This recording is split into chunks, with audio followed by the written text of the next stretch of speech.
Hello, everyone. How are you all today? I am glad to finally be doing a stream today. It's been a little rough for the past couple of days, but we should be all good today.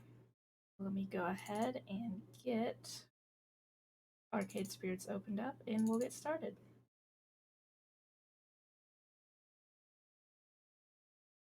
My monitor, my second monitor, is not bothering me as much as it was yesterday. It was really making me motion sick yesterday. I have no idea why, to be quite honest, but feeling better today.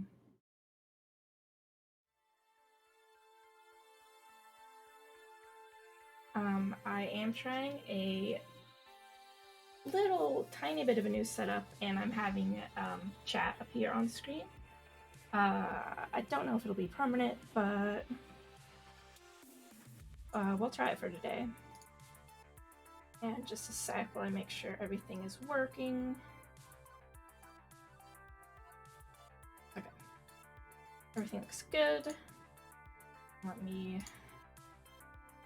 Okay, Stream Elements is in the stream. Looks like we're live.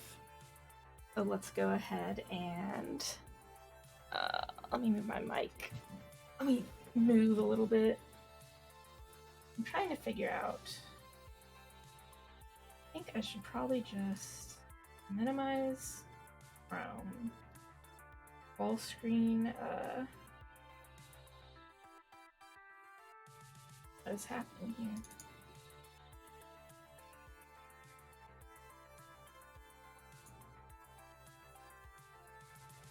Okay.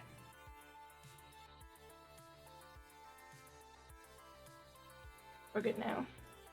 Alright, so we're gonna can't talk. Go ahead and get started. Oh wait, one last thing.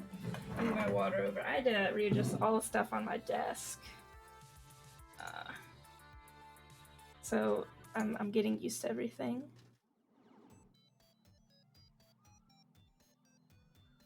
We're gonna go ahead and start chapter 4. Oh, that is quiet. I will turn it up in just a moment. Player versus player.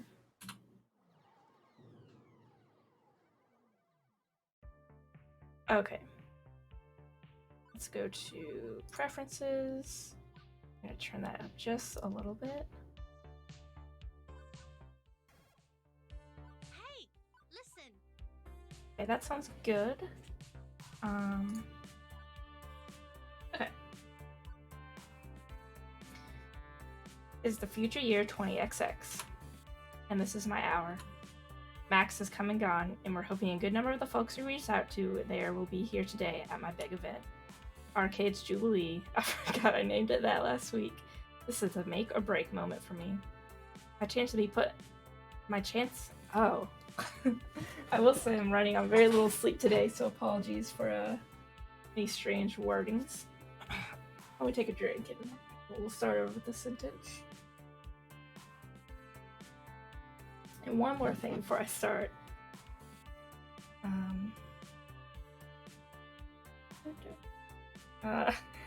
Last week my stream didn't go live or whatever.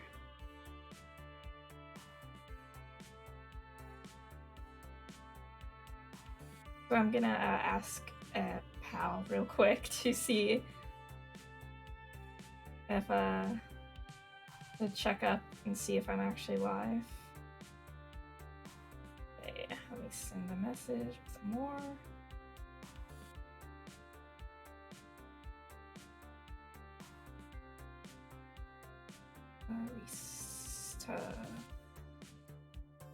Okay.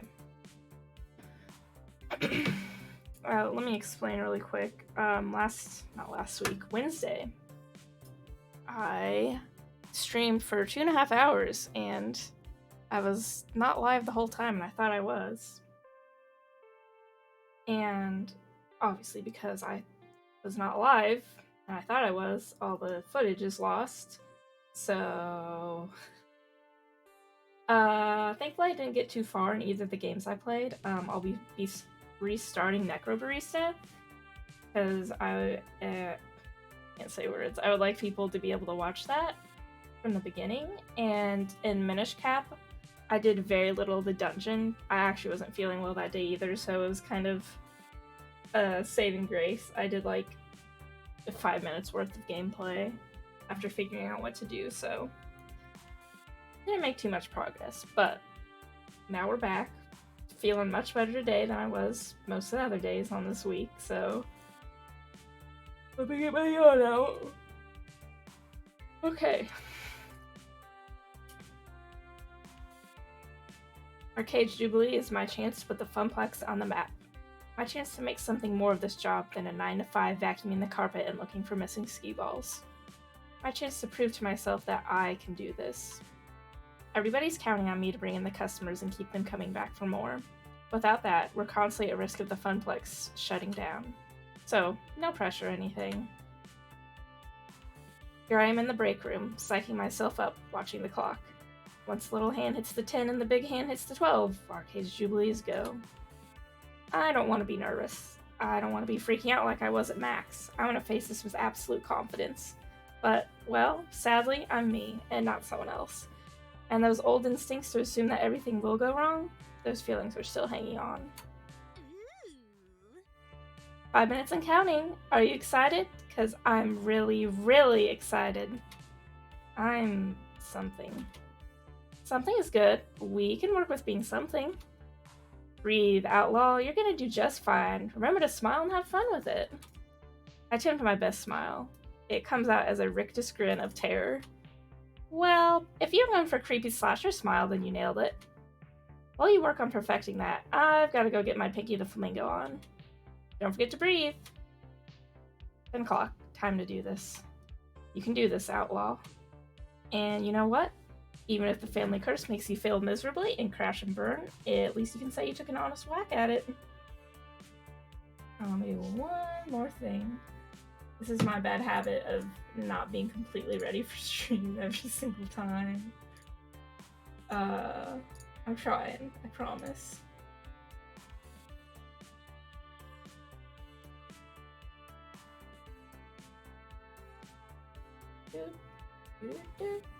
I don't know why I'm humming the Mario theme song for Arcade Spirits.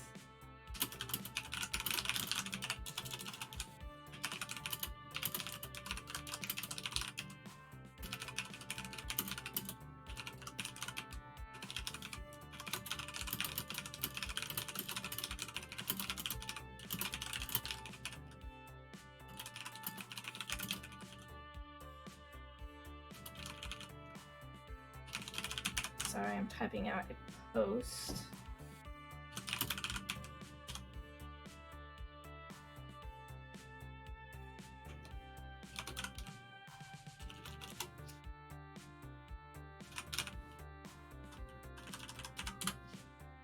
I always think I have enough time, and then I don't have enough time when I'm getting ready. Okay. That actually post. Let's see.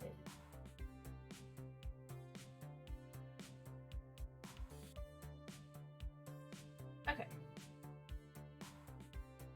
I don't remember if I read this. So, and you know what? Even if the family curse makes you fail miserably and crash and burn, at least you can say you took an honest whack at it.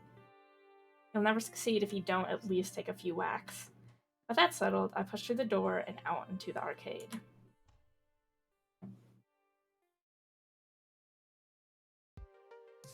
Let's be honest, we'll probably get maybe a dozen randos anyway. No big deal, right? And that is not a dozen randos. That is considerably more than a dozen randos. Wait, why am I panicking?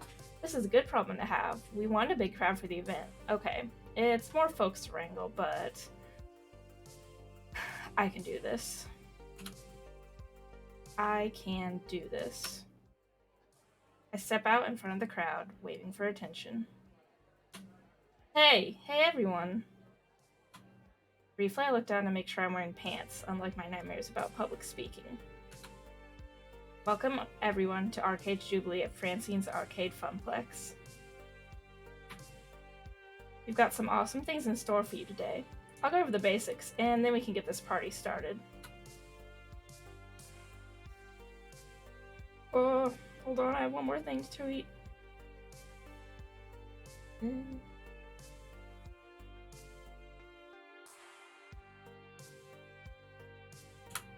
Second, the Fist of Discomfort tournament.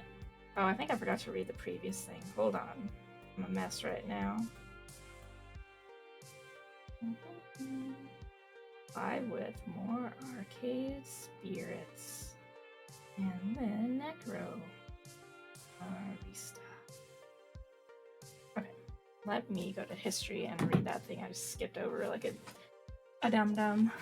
First, the token machines will be spitting out extra tokens when you buy $5 or more of them, so make the most of it. Second, the Fist of Discomfort tournament. We're streaming it live on Queen Bee's channel. Sign-ups are at the prize desk. See the giant pink flamingo for details. Third, a high score contest for nearly every other game in the arcade. Register your three-letter initials with Gavin at the desk to join in. Whoever holds the top score at the end of the day gets a trophy and tokens. We're planning a monthly high score challenge leaderboard, so let's get that started. Fourth, for those of you participating in the cosplay contest, your outfits look great, and check in with Ashley about the details.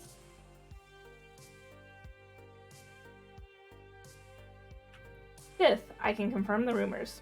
We're going to have Magical Mew Cuties playable on the floor today. The Funplex is home to the Indies. Finally, in a few minutes, I'll be revealing our new rare game. Only a few prototypes were ever made, and today you'll get to play one of them. All of those things were on the flyers and the promotional website and so on, meaning the point-by-point was kind of redundant. They're ready to go. But I should pump the crowd up a bit, get them excited. Can't half-ass this either. The time has come to prove that earning a top score is a worthwhile career path, or veteran or newbie alike. I hope you all have lots of fun and make new friends today. You know what, since we're on Twitch and lots of people do this, your parents always wondered if all those hours wasted playing games would pay off. Well, today they're going to pay off in spades. Tokens aplenty, cheap plastic trophies, and immortal glory within the hollowed halls of the Funplex await our valiant and noble champions. Who shall rise above to stomp the most turtles, collect the most coins, and blow up the most alien invaders?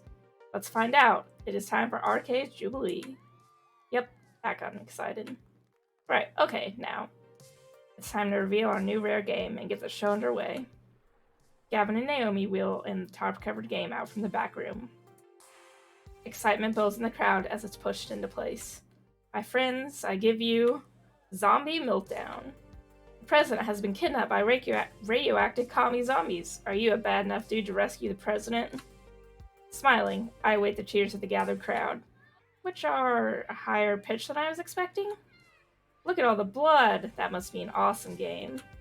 Me first, me first. I want the red gun. I'ma blow away all the zombies. Quit shoving, I saw it first. Mine.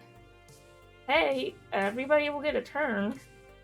Fortunately, Ashley, in the guise of Piggy the Funplex Flamingo, is there to wrangle all of the miniature humans. Most of the audience, taller than 4 feet in height, are largely ignoring the game, weirdly enough. The gamers don't care, but the kids do? I was afraid of this. It's the most violent game in the arcade. Of course the 13-year-old boys are flocking to it like flies on a dead cow. Dude, gross. On the plus side, it should make us considerable bank, as I predicted. I forgot to do my bad character voices there. Oh, darn. I guess, but it's not exactly... I don't know. It doesn't feel like a very friendly game for this arcade. As long as we can deflect offended parents, it'll do just fine. Now, let's get to work. My nerves unwind somewhat on seeing everybody ready to go. Maybe today will work out just fine after all. With the event underway, folks set off to sign up for the high score challenges, the Fist of Discomfort tourney, or to just go play some games. As for me, I work my way through the crowds and back to the desk. One last thing to do, check in with our VIPs before they dive headfirst into the storm. Teo's mending the stage to encourage folks to get silly on the dance floor. Percy's preparing for his Moopy run. Queen Bee's ready to face her opponents. I know I can rely on staff, but in a lot of ways, the gamers are a star talent for the day. It's their event. I need to support them. For starters, I wave over Teo. Everything set for today's dancing, Teo? In Teo fashion, he winks and gives me a thumbs up. Absolutely. Ready to rock, but can't stop to chat. Running the stage is my focus for the next few hours, and it's going to take every ounce of social juice I can squeeze out. If you need me, check me out during lunch break, okay? Raising. Okay. Percy, world record time. You up for this? Absolutely. Whoa. Okay, he definitely looks focused today, not his usual softly smiling self. Naomi set up a little camera to record the whole thing. When I set the record, I'll submit it as the new high score to defeat. Culmination of years of effort, all coming to a head. The pressure's well and truly on, isn't it? I can always try another day, yes, but this isn't for me. I mean, it never was for me. But today, it's also for you. For the Funplex, you mean? For you. This event is more than a way to put the Funplex on the map. It's like your own personal high score attempt. Chasing a dream, always grasping, just out of reach. I'd hate to let you all down. Morale improvement systems online. Aim the encouragement cannons. Hey, if you bungle, there's always Donkey Kong. Win or lose, we'll all be proud of you today. Is there anything I can do to make this easier? Let's be funny. I understand that game with the monkey and the barrels is somewhat popular. Maybe you could destroy that score if you strike out today. Too much drama about that one for my taste, and, well, Mubi is deeply important to me. But I understand your meaning. I'll do my best, Outlaw. You have my word as a Sinclair. Percy offers a quick salute, then marches off to war with Mr. Moopy's magic maze, having a seat on a stool to begin the run. Next up, checking in with... What the hey? Ready for the tournament? Nope, no way. I'm not ready in the slightest. Not for this. Not for him. With a subtle head nod, she indicates a fairly nondescript fellow with a t-shirt and jeans. Standard gamer gear. But there's an unusual design on the back of a jacket, like some kind of wide-eyed fanged Oni. This is a local event, right? Funplex regulars, city scrubs, and a bunch of cosplay otaku from Max? That's... yes? I mean, yes, that's what this is. Then why the bleep is the demon here? The who? Hey, listen. Known on Western shores as the demon, and in his home country of Japan as Kami, he's the top-rated Fist of Discomfort player in the world. As for your question, Miss B, I invited him. What? You asked me to handle invitations for the tournament, remember? As part of my helpful assistance in setting up Arcade's Jubilee. Honestly, I was surprised he accepted my invitation. All the other top-rated pros turned it down flat. He even flew here from Japan on his own dime. Yeah, isn't that nice of him? Outlaw, did your magical phone fairy just put me dead in the crosshairs of the greatest player who ever lived? Maybe? Yes. We'll go with the yes. Sorry? I'm bleeped. I am so completely bleeped. Queen Bee can't be losing morale now, and I can't have my friends so frantic over this. Plus, this is one of the main events, and when she's in top fighting form, she's an all-star entertainer. I've gotta pump her up. Queen Bee? Kick his ass. That means you've got this. You know his moves. Wouldn't it be a great upset if you won, though? We're going with the top. As Queen Bee wrings her hands and chews her lips, I lock eyes with her. Queen Bee? Yeah. Destroy him. This is your shot at taking down the demon. Fate dropped this into your lap. Now you get to do what you do best. Bleeping own it. She squeaks out a smile, but it's not her usual radiantly confident grin. Jeez. Thanks. I'll give it a shot. I see March. Jeez, I can't talk right now. Let me get a drink. As she marches off to join the tournament, I'm getting a sinking feeling. Did I make a mistake?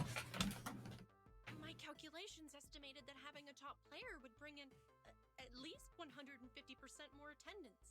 I mean, I was just trying to help this event be the best it could be. I guess we'll be nice to Iris. You did fine, Iris. Don't worry about it. I asked you to invite star players that hype the event to the moon, and that's what you did. And even if the demon beats Queen Bee, well, the Funplex wins. Even so, I feel kind of bad, but it's good that I feel bad, right? That I'm not making a purely quantitative analysis of the situation. Humans are rarely purely quantitative. Exactly. That, oddly enough, cheers her up a bit. Right, that's everybody squared away. For the next few hours, it's just floor attendant outlaw on duty, making sure Arcade Jubilee soars like an eagle, rather than a turkey.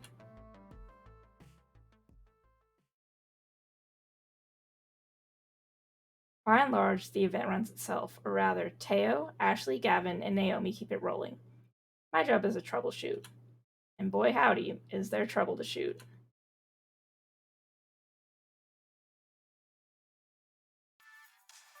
Not 1 hour in, and we've got problems. Even if they aren't major ones, I don't want even minor problems to mess up this event.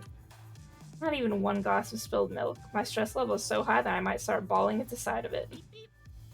Can I be of assistance? I'd like to make things up to you after that invitation snafu. Currently, I'm detecting 3 problems for you to solve. Someone beating up a cabinet, a player loudly cursing at a game, and a crowd milling around the vending machines.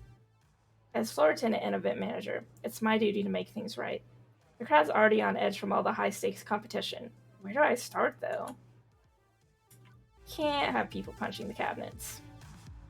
Sharks are circling the stack meat machines. Uh-oh. Swearing at the storm's a problem around the kids. Let's try the first one.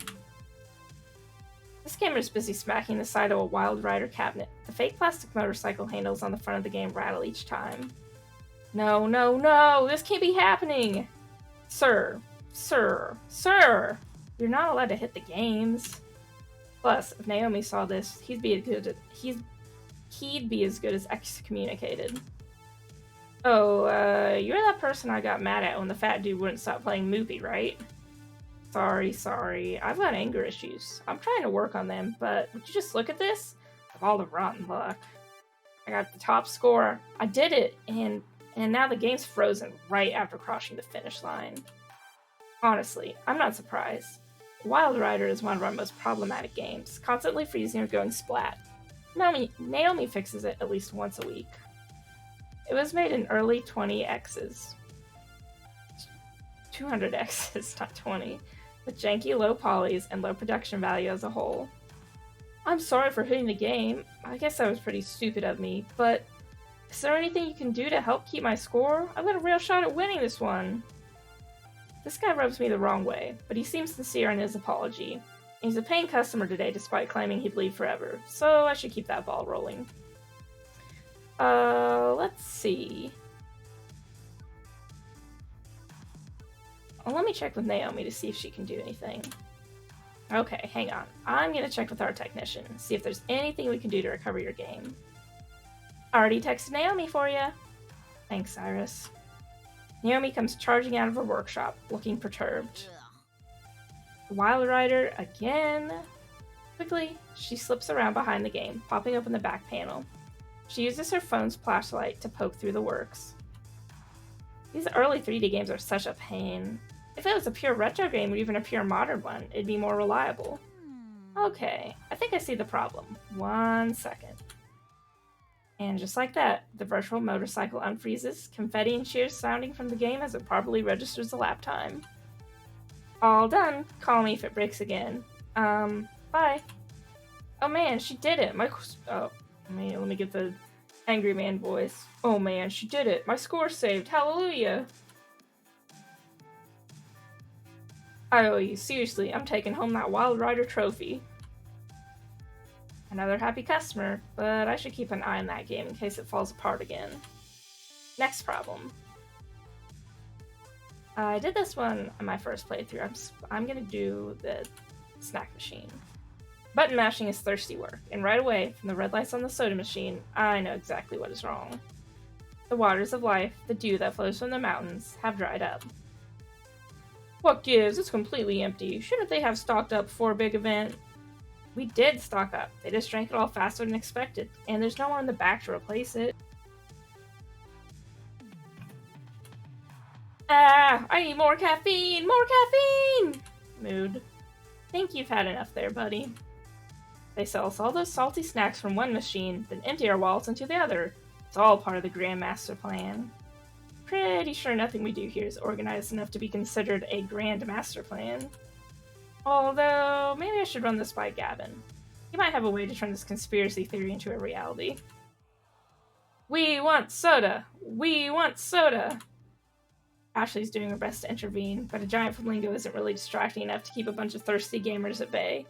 How are we gonna fix this? Read the whole story for more drinks, see if Ashley has any ideas, order more with the help of Iris. Well, we're gonna talk to Ashley, of course. Ashley, got a minute? Oh, Wow, some crowd, huh? Even it's a bit much. Yeah, about that. We're out of soda in the back. I mean, we've got the club soda I use for stains to get out of the carpet, but... Any ideas on how to deal with this?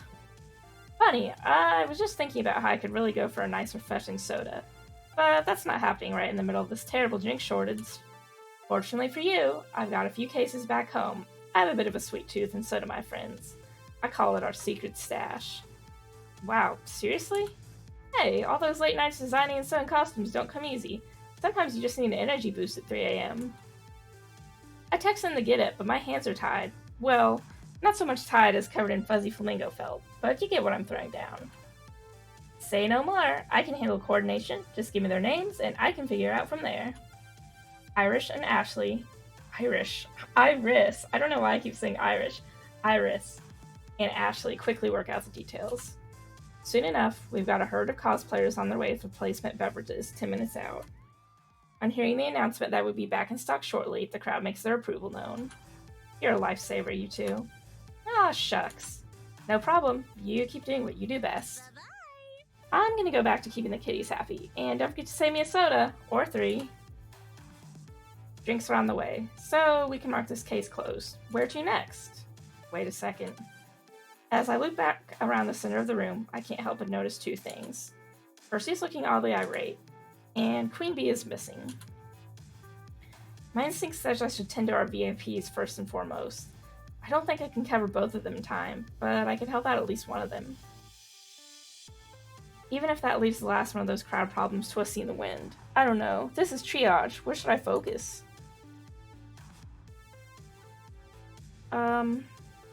Let's see what Percy's up to.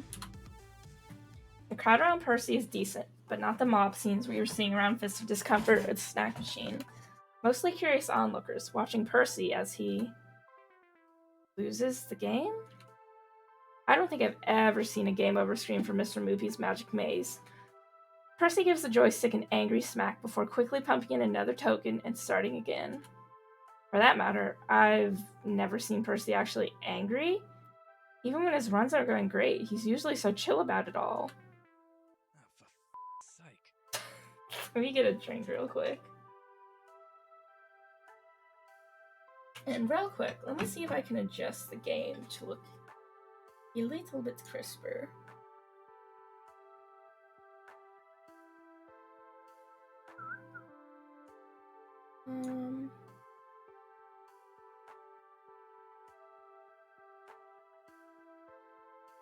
That looks a little better, I think.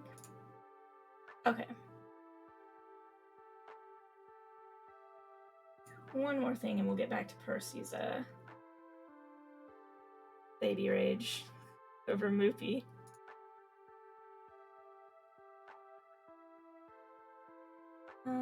Let's see. Okay. There we go. Another first. Hearing Percy swear. I gotta step in. He needs some team support. Hey, Percy. Remember to breathe in, out, in, out. You can do this. You've done this dozens of times before. He closes his eyes for a moment as the screen refreshes between 2 mazes. Exactly. I've done this dozens of times before. Hundreds of times. So why am I actually losing? Blast it! I keep making stupid mistakes. Losing lives at an unacceptable rate. I should be building up a stock, a safety buffer for bad RNG manipulation runs or for taking quick breaks. Instead, I'm barely keeping my head above water. Truthfully, this is my second game over today. If this was some glitzy showpiece run at Deco's Palace with the big names in retro score chasing play, I'd probably have shut down the whole show by now to save face. It's early in the morning. You can afford a few mistakes, right? Possibly. Possibly not. 3.5 million world record 1 would take hours. I'm not sure there's enough hours left in the event, even if I was at peak performance. Bloody hell. This isn't me. I should be better than this. I have to be better than this. Oh, bugger it. From earlier, it's clear he felt that achieving his dream alongside mine was important to him. First things first, he needs to stop for now and calm down. Playing angry clearly isn't working. What can I do to help here?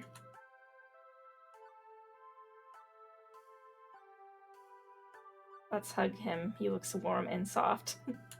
Warm and soft like mashed potato.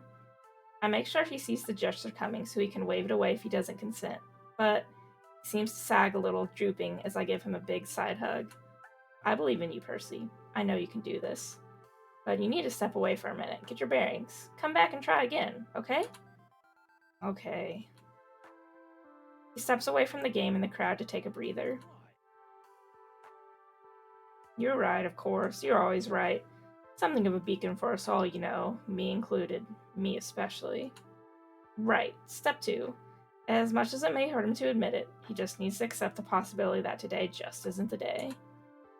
I've worked here long enough to know Percy's heart. He only finds peace in games when he's at peace with himself. The pressure to succeed is too much. Today might not be your day, but one day you will conquer Moopy. Win or lose, remember, you've all made us proud, all of us. Remember that. You need to accept that you might not win here and now. Let's go with the top one. Losing only delays the inevitable. You will destroy that world record. You will conquer Mr. Moopy's magic maze. So if today isn't the day, that doesn't matter. The day is coming, and I'm going to be right there with you when you slay the damn dragon. Indeed, I haven't come this far only to give up. Rather unfortunate. Although I can only pray the day is sooner rather than later. If it's about winning the game while at Arcade's Jubilee... No. Well, I'd love to do that, as I've noted, yes. Well, It's complicated, and nothing you need to worry yourself about. Percy, nothing to worry about at all.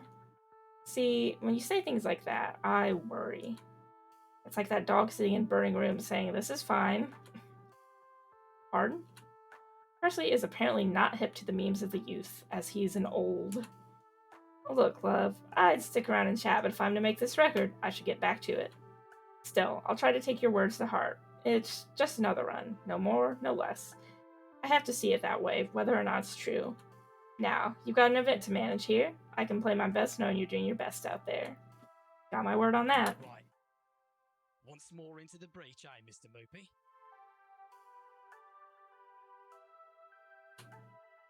And he's back into the maze, zapping monsters, collecting treasures, looking for the exit. Time and time again. Something nasty is brewing here. Percy's the one we can usually count on to be, well, the rock. Stable, if inert. A fixture of the arcade, like furniture. I'm not used to him having problems. Honestly, I haven't paid as much attention to him as I have to others. I don't know what's going on in his head, and right now, I feel like I should. I'll check in with him later, just to be safe.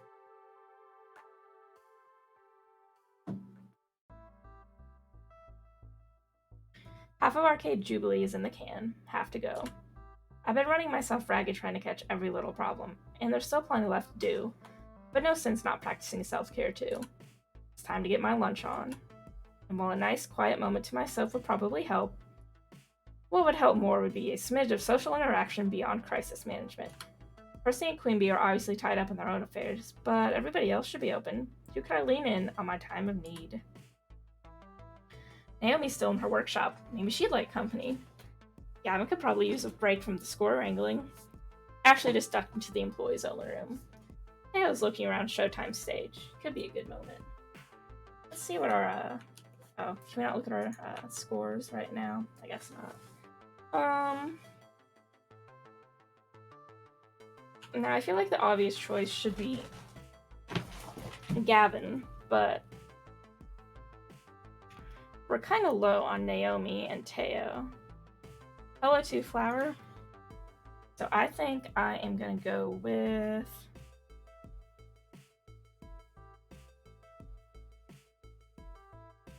Naomi this time. Even though Gavin's ahead in our poll, I'd like to spend time with all of them. So Naomi's still in the workshop. Maybe she'd like company. She's been hiding away in her workshop all day, coming out only for spot repairs on games.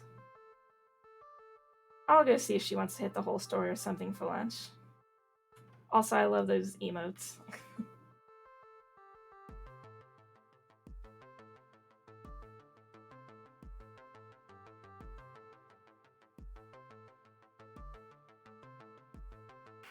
I turn the handle to the wide double doors for workspace and step inside.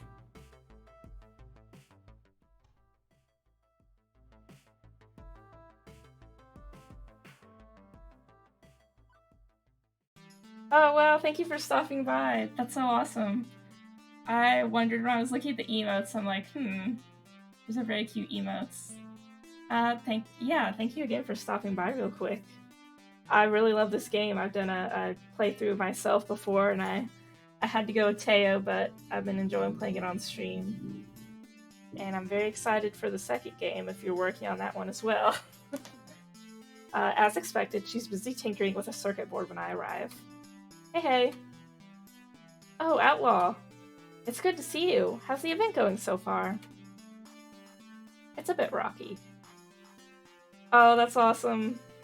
Good luck on that, and thank you for all your hard work. I know fans of the game appreciate it.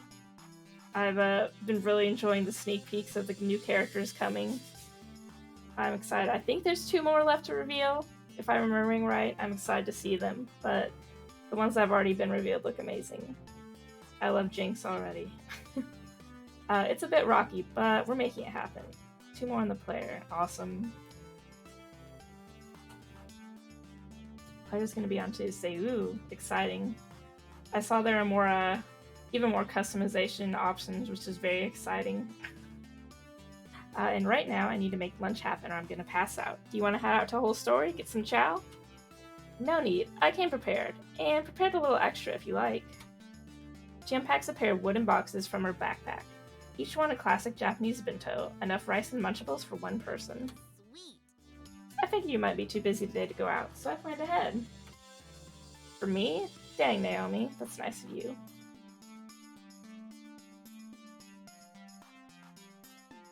In the customization right now. Ooh, exciting.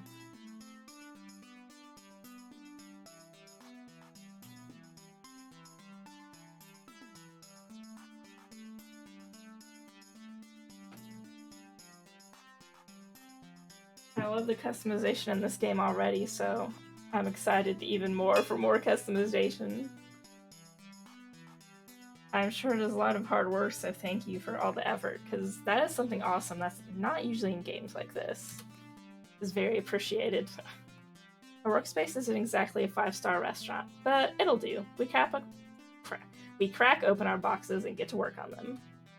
Seems she's just as hungry as I am from the way she chows down. There's enough room between bites to chat, so... Okay, so I gotta know, why the fixation on retro games? I'm not saying they aren't cool, it's just not something folks our age are usually into, right? I'd contest that with posts by 20-somethings on classic game collector sites. But you're really asking why I'm into this stuff. Ooh, that's kind of low volume. And hey, what's not to love? The cool glow of a cathode ray tube, blooming color through the scan lines, the simple and clean pixel art style. Let me turn you up, Naomi. Hey, listen. Okay, that sounds better. One stick, a few buttons, easy to learn, hard to master. You can keep your crazy networked real-time strategy beat-em-up esports fighters thingies. Give me a maze, or a spaceship, or a bunch of dots any day. Oh, or princess to rescue and turtles to jump on. Alright, well, more the jumping than the rescuing. Not enough games have princesses rescuing princes, or cats, or anything really. So, how do you get started with retro games? Well, I know the cliche answer is I had an older brother who introduced me to games, but that's basically the truth, sort of, indirectly, I guess. For a whole summer, my jerk of a brother was in charge of babysitting me, and being a teenager, he didn't want to bother. He wanted to go to the arcade and hang with his friends. So, he dragged little old me with him to the arcade, gave me a fistful of tokens, and told me to go keep myself busy. At first, I played what all kids played ticket games, prize games, but I got bored with it fast, realizing I wasn't winning much of anything. Honestly, kids are smart, right? They gotta realize they're being scammed. Yuck, enough kids are blind to make this scam work. Well, when you really want to toy with all your heart, depends on the game. Which were you playing? This top one is very true. Poor kids. As someone who's worked on the floor for weeks now, trust me, kids are blind to how the house always wins. It's disgusting, really. But capitalism demands you have to keep those games anyway, because hey, profit, right? Ugh, I know. It's lousy, but that's just the way it has to be. I just hope we don't wind up as bad as Deco's Palace. Plus, well, there was one other problem with the ticket game area. Too many kids, just way too many kids I didn't know from schools I didn't go to. I was too timid to ask someone to leave a game I wanted to play, or even to hover around them, worried they might talk to me. I'm really not good with strangers, huge crowds of them. Once I get to know someone, well, they're not a stranger, that's different. Like you, I got to know you quickly enough. This is why I like Naomi a lot. She's very relatable. Considering she gave me her lunch on day one and made me a lunch for today, quickly indeed. But there was one area of the arcade which had next to nobody playing games, where I didn't need to put a quarter up and wait in line, where everything was fun. Retro games. Exactly. Only a few older guys back there. I could play anything I wanted. Every game was single token, and it was also amazingly cool and flashy and colorful and... oh, it was paradise. Those games were my new best friends. Now I looked forward to my jerk of a brother abandoning me in the arcade to go play fighting games. Eventually, summer vacation ended and it was back to school, but I kept visiting arcades, especially ones with good retro collections. So that's how I got into classic arcade games. And that's how you caught Pac-Man fever. The only prescription is more Pac-Man. I don't know. A young girl alone with a bunch of older gamer dudes seems inadvisable. Have any favorites in particular? Since my wife loves the stupid Pac-Man fever song, even though she's asleep right now, I'll pick this in her honor. Somebody call a doctor. The girl's got Pac-Man fever. Sadly, it is an incurable condition. Oh, I bought that album. Buckner and Garcia. Amazing stuff. It's got all sorts of songs on it about Donkey Kong, Centipede, Frogger. You can borrow my copy if you want. I've got it on vinyl and tape. I lack any hardware whatsoever which can play those. Oh, really? But vinyl's so much better than MP3. Also true. Ladies and gentlemen, Naomi Fairchild, the hipster who could fit in your pocket. I know it's a little weird for me not to be interested in newer games, and it's not like new games are universally awful. But I like what I like. I love what I love. I do what I love for a living. How cool is that? As long as the Funplex stays open and keeps its retro spirit bright, I'll be happy. Well, Event Manager Outlaw will see to it that we keep our doors open. Today's event will go a long way to keeping your dream alive. Thanks so much for that. I know I'm kind of quietly hiding in the back today, but I'm really proud of you. I wanted you to know that. I think we should both get back to what we do best. For the glory of the Funplex. For the glory of the Funplex. After packing up the remains of the lunch, she gets back to her work, and I get back to mine. But I can certainly say my day's a little brighter now.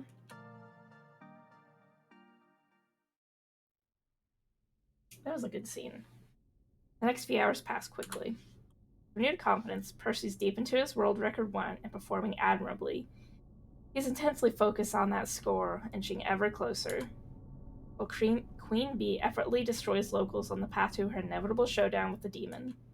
Myself, I float through it all, taking care of little problems while keeping an eye on both of them. As the event winds to a close, all eyes are on our two main events, and the very real possibility of our local heroes falling apart at the finish line.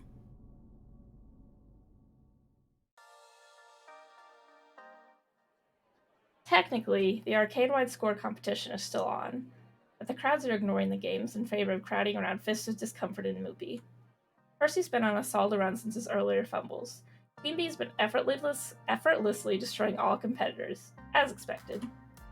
But the demon has been matching her game for game, destroying all his opponents as well. And as predicted, grand finals will come down to Queen Bee versus the demon. And as for the magical world of Moopy, Percy's closing in on that world record with the tape rolling and ready to submit to Twin Galaxies. The pressure's on. I helped Percy through his frustration. I could be there for him at the end, too. But undoubtedly, the tournament has the bigger crowd. I might be needed there. I can't be there for both as much as I want to. Who should I focus on? And now we can check.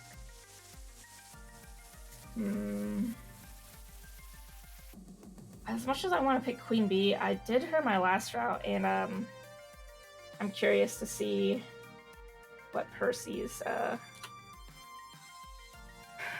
side is going to be. So Percy's about to achieve his life ambition. I want to be there when it happens. I know our main event is Fist of Discomfort, but Percy's having a difficult day, judging by how frustrated he was this morning. I want to be there for the end of his run.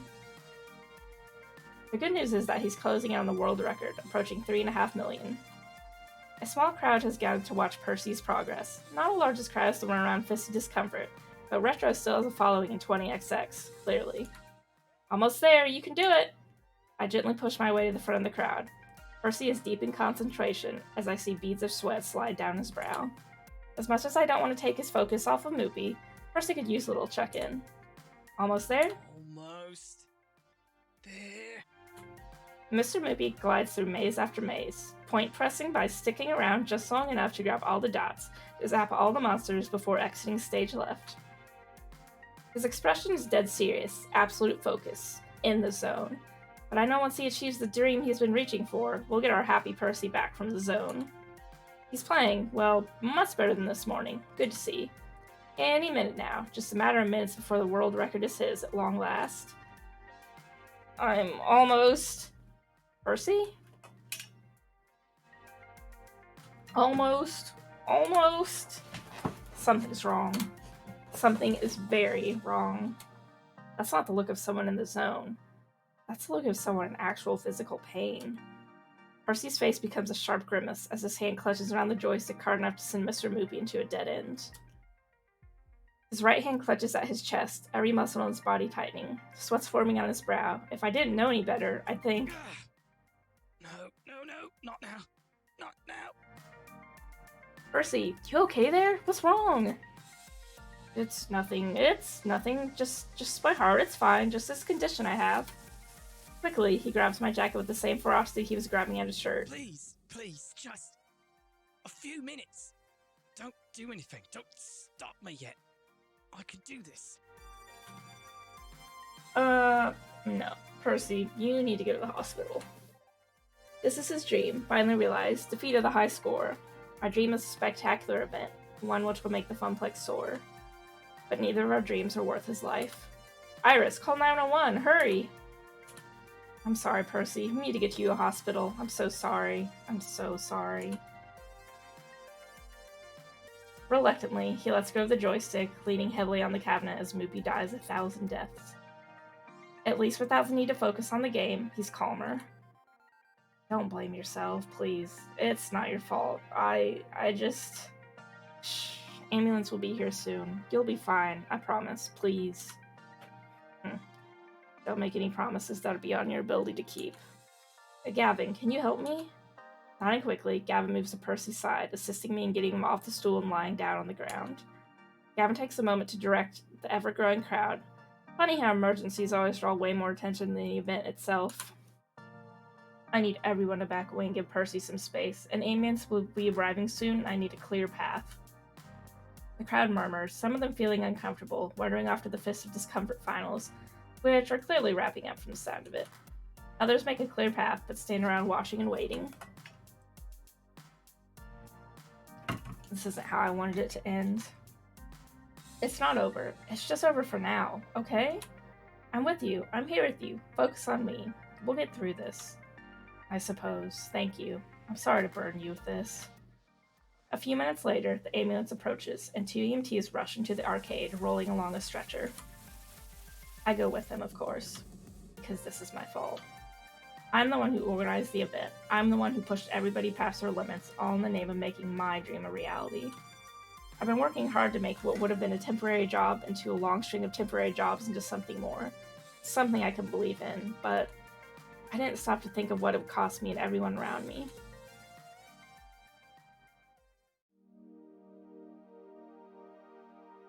I wasn't a blood relative, but Percy insisted I stay with him the whole way through the admission process. I was there when the doctor explained that the tremor had passed, and with the emergency medication and overnight observation period, he'd likely be released the next day. And even as visiting hours dwindled away, I stayed at his bedside. On the plus side, I'll be swimming in little pudding cups tonight, I suppose. Might be hard to sleep, what with all that free sugar. Truth be told, he's in better spirits than I am. I suppose I owe you an explanation, don't I? It's not like you're obliged to share your medical history with a stranger, Percy. You're hardly a stranger, yeah? Now, I wouldn't call you a confidant, but I'll confide in you regardless. There's a heart disease, a rare one, which runs in my family, and now it's my time. I tried treatment for it, but I'm afraid my old ticker didn't improve one bit. So, how long do you have? My last check, 2 years. I think you see now why I'm rather eager to topple that high score sooner than later, as there may not be a later, see? Now, none of that. I made peace with this ages ago. Life is, unfortunately, a fatal illness. Everybody passes in time. Mine may be sooner than others, sooner than yours, but that's just how it's going to be. The important thing is not the quantity, but the quality of that life. I'm aiming to make the most of my remaining days. Raising money for charities, working on my movie ambition, enjoying time with friends, things like that.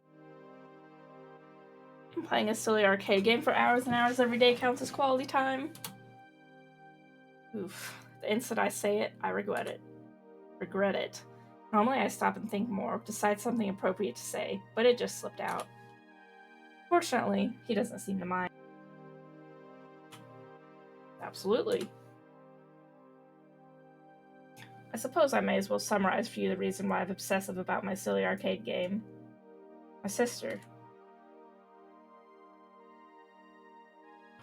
My dear little sister Stella, the first in my family to fall to this heart disease. Stella was the one who loved Moopy, loved it with all her heart. It's in her honor that I chase my score, not for my glory, but for her memory. And now I don't know what to say. I don't really know Percy that well. I never truly sat down with him to chat or anything like that. And now he's bearing his soul to me. But again, he seems to understand my predicament. Cheer up, love. It's my burden to bear, not yours. Truthfully, I'm lucky today wasn't the end. I'll have another chance. I have you to thank for that. Bullshit. Pardon? I nearly killed you for my dream. If I look in a mirror, I'm pretty sure I'll see Dekonami. You told me about this condition I'd have cancelled.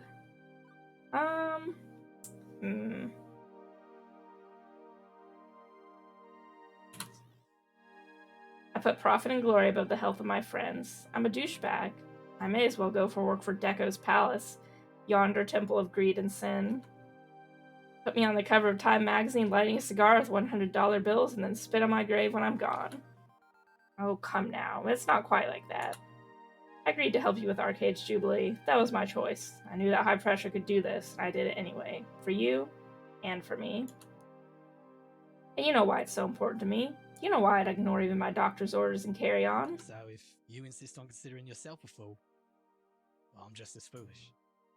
We could be proper fools together. Yeah. Then we have an accord. Percy, you're so cute. 2 years, huh? Give or take. I do want to thank you for being at my side today, though the morning and the long dark of this evening. It has helped tremendously, believe me. I'd rather think we get along well, yes? Can't think of a better person to steer the ship known as the Funplex that I've chosen for my final sail. It's strange how at peace he is with the idea of dying.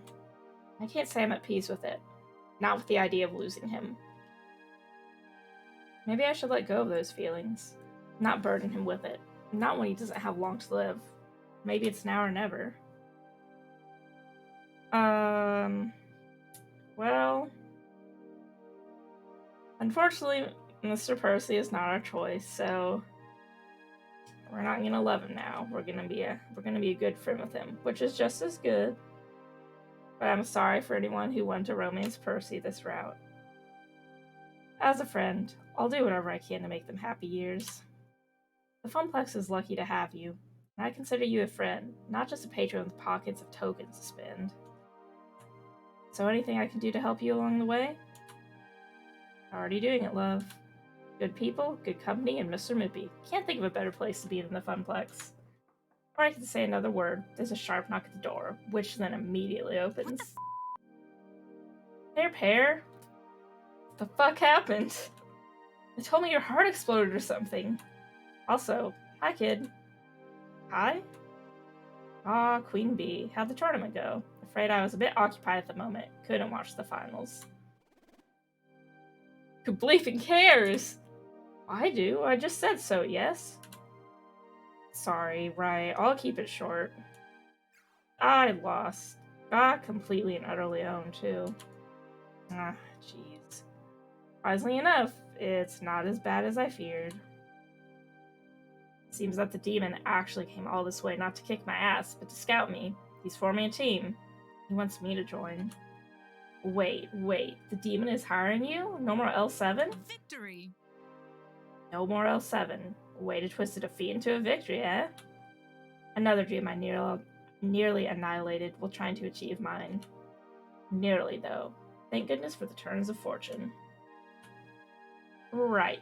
That's my story in Reader Digest form. Now it's your turn, Pear. What the bleep, man? Thing for you to concern yourself with. Just a minor embuggerance. Oh, bullshit. This is the same thing your sister had, isn't it? Hold on, I need to get a drink. My throat. Well, it's not like Percy's only friends with me. Seems he's told Queen Bee his tale too. No wonder she rushed over. Well, yes. How long? 2 years. Fuck. The hospital PA system chimes. Grabbing my attention. Your attention, please. Your attention, please. Visiting hours are now over. Visiting hours are now over.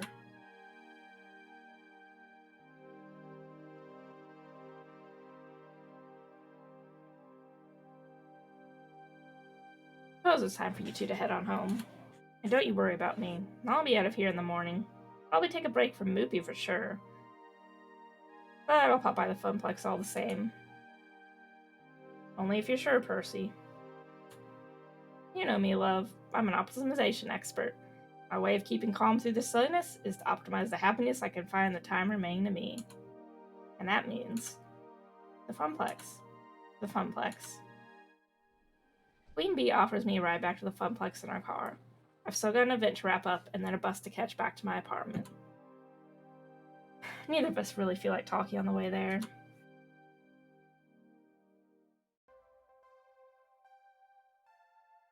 And I do go ahead and do a quick save. Just because I don't want to lose all that in case anything were to happen. And let me open up one thing in Chrome. Hello, Isawa Koi. Hi back, I'm Dad indeed.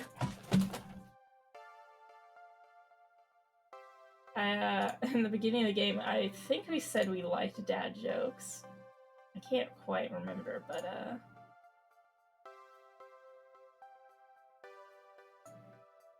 not that there's much to come back to. All the plastic trophies I picked out for the high score contest are gone, along with their winners. It's like everybody's closing up shop. The prize desk. Whoa. My screen is freaking out. Please, game. Actually, okay. And Francine, up way past her bedtime, squinting at a computer printout. Hello, dearie.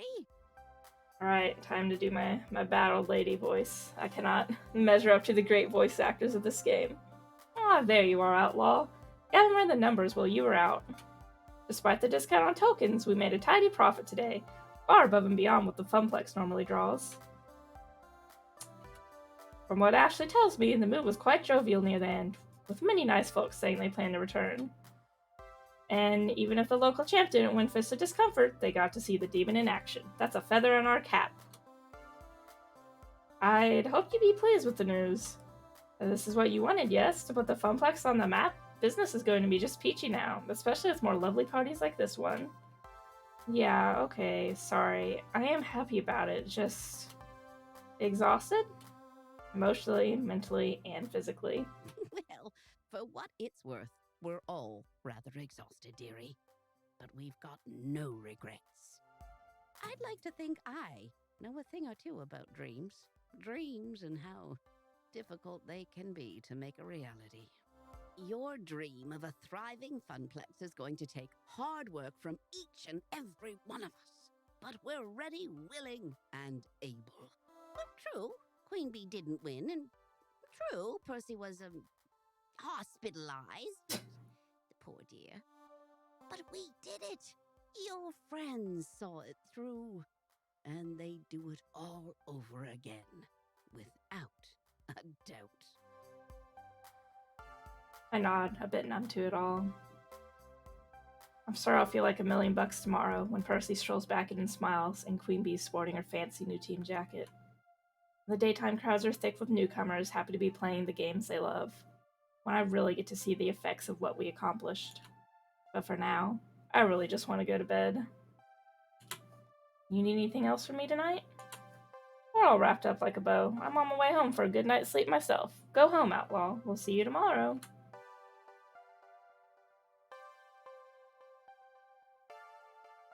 I turn the keys in the lock, slumping into the apartment. Hi! Juniper's so cute. I love her. So, how'd it go? Was Arcade's Jubilee every bit as awesome as the awesome poster I designed for it? The players went home happy, and business is booming. Hooray! Why don't you look happy? It's been a long day. Well, okay. Honestly, Outlaw, you're an inspiration to me. You have the guts to chase your dreams. It's tough work, but I knew that Iris could find you something you'd love. And I've been wondering if I should follow in your footsteps. You want to become an arcade czar? No, silly. I mean, just try to find something to do with my life other than make coffee for executives and file their paperwork. I've got it! I like that poster. I could try to be a graphic designer, maybe. I've always loved doing stuff like that. What do you think? Except that following your dreams can run you ragged, like it did to me today. It can nearly torpedo your future. They could even kill you. Is it worth it? Is it really worth all the trouble? Juniper needs to follow her dreams. I agree with this top option. Francine's right. I chose this path. I chose to make my life difficult in order to make my life into something. Juniper's helped me out along the way, and I should help her in turn. I'm not gonna lie, it wouldn't be easy, not by a long shot. But yeah, I think you should chase your dreams. Become an artist on your own terms. Thank you! I knew I had the right idea. Thanks, Outlaw. You need to go to bed and sleep. Tomorrow I'll make you pancakes, a reward for my hardworking arcade czar. You used to have pancakes every morning during those summer trips, right? Your mom made them. That was ages ago, Juniper, when my folks could afford trips to the shore. And Juniper gets a wry smile. I think I know exactly how we can celebrate your newfound success. How about a beach vacation? I'm glad Juniper liked it. She deserves the world. Usually level 4 of Arcade Spirits. Oop, we're all the way at the top with Ashley. So we need to spend some more time with Teo, definitely, and Queen Bee. And Naomi. We're becoming rather goofy. Today's pizza fact is, the world's largest pizza covered 10,000 square feet and measured 140 feet across. It weighed in at 44,457 pounds. Big pizza. Next up on Arcade Spirits, the gang heads to the beach. Will the outlaw be able to charge the spirit bomb in time? Perhaps I will. Save the game and on to level 5 we go.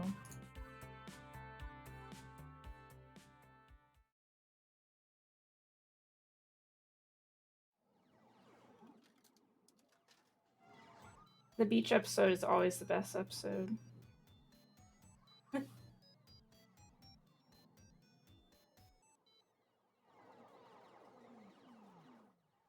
Level 5, under the boardwalk.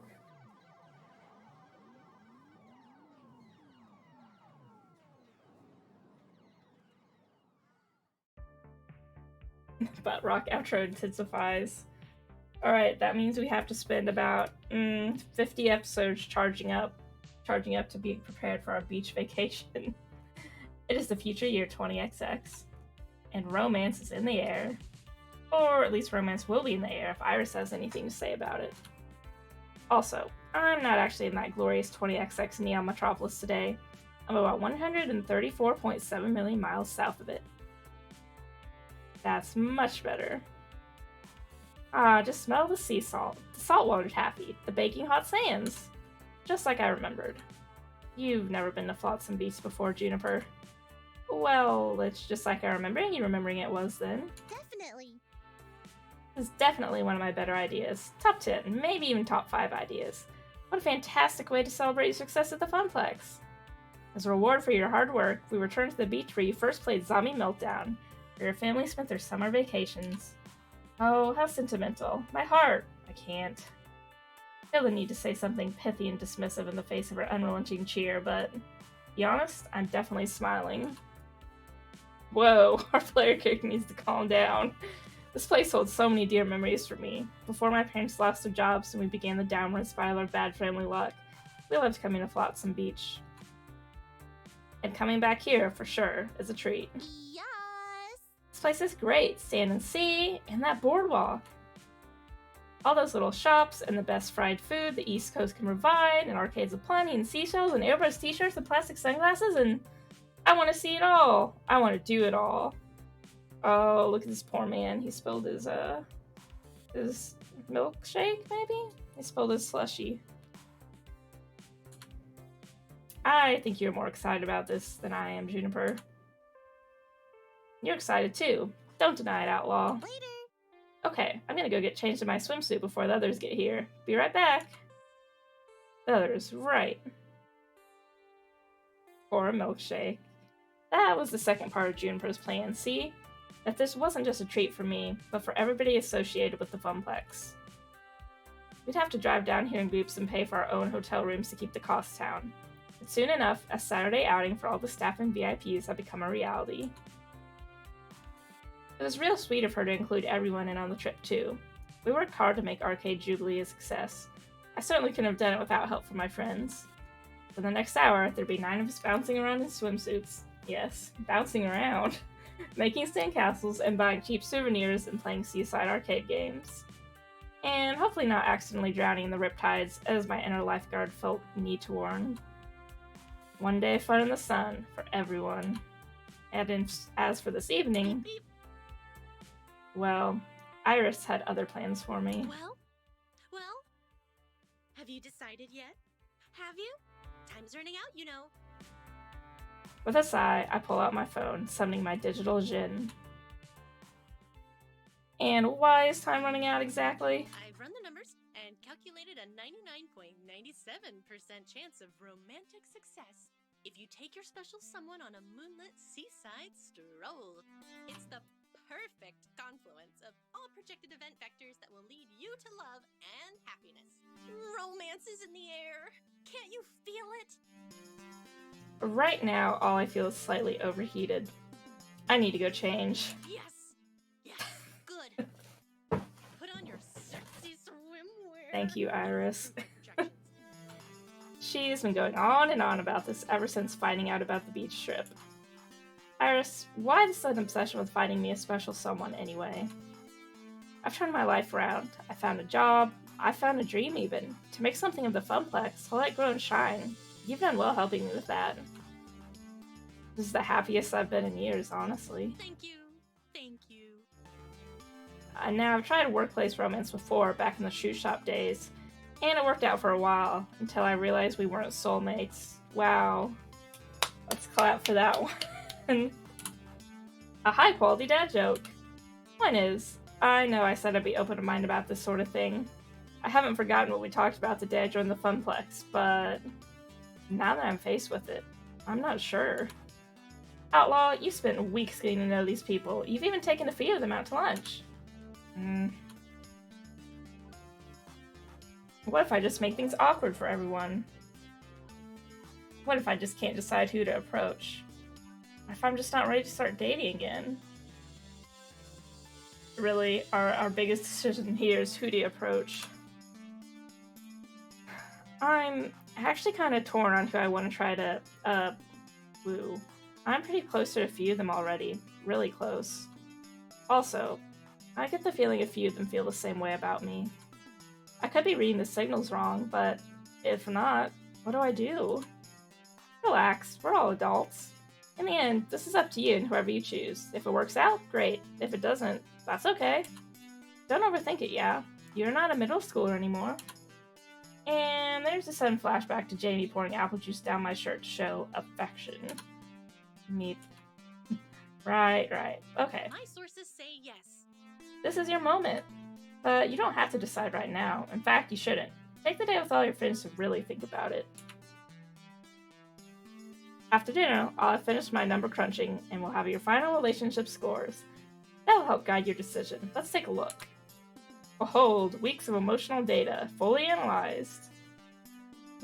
The woo is fine. It's when you have the who to the end when they have to raise the rating on the game. I remember playing Sims 2 and being horrified when I went to Woohoo and there was a whole cutscene with the Sims. I was a scandalized preteen. Horrified my parents would walk in on the Sim bed shaking.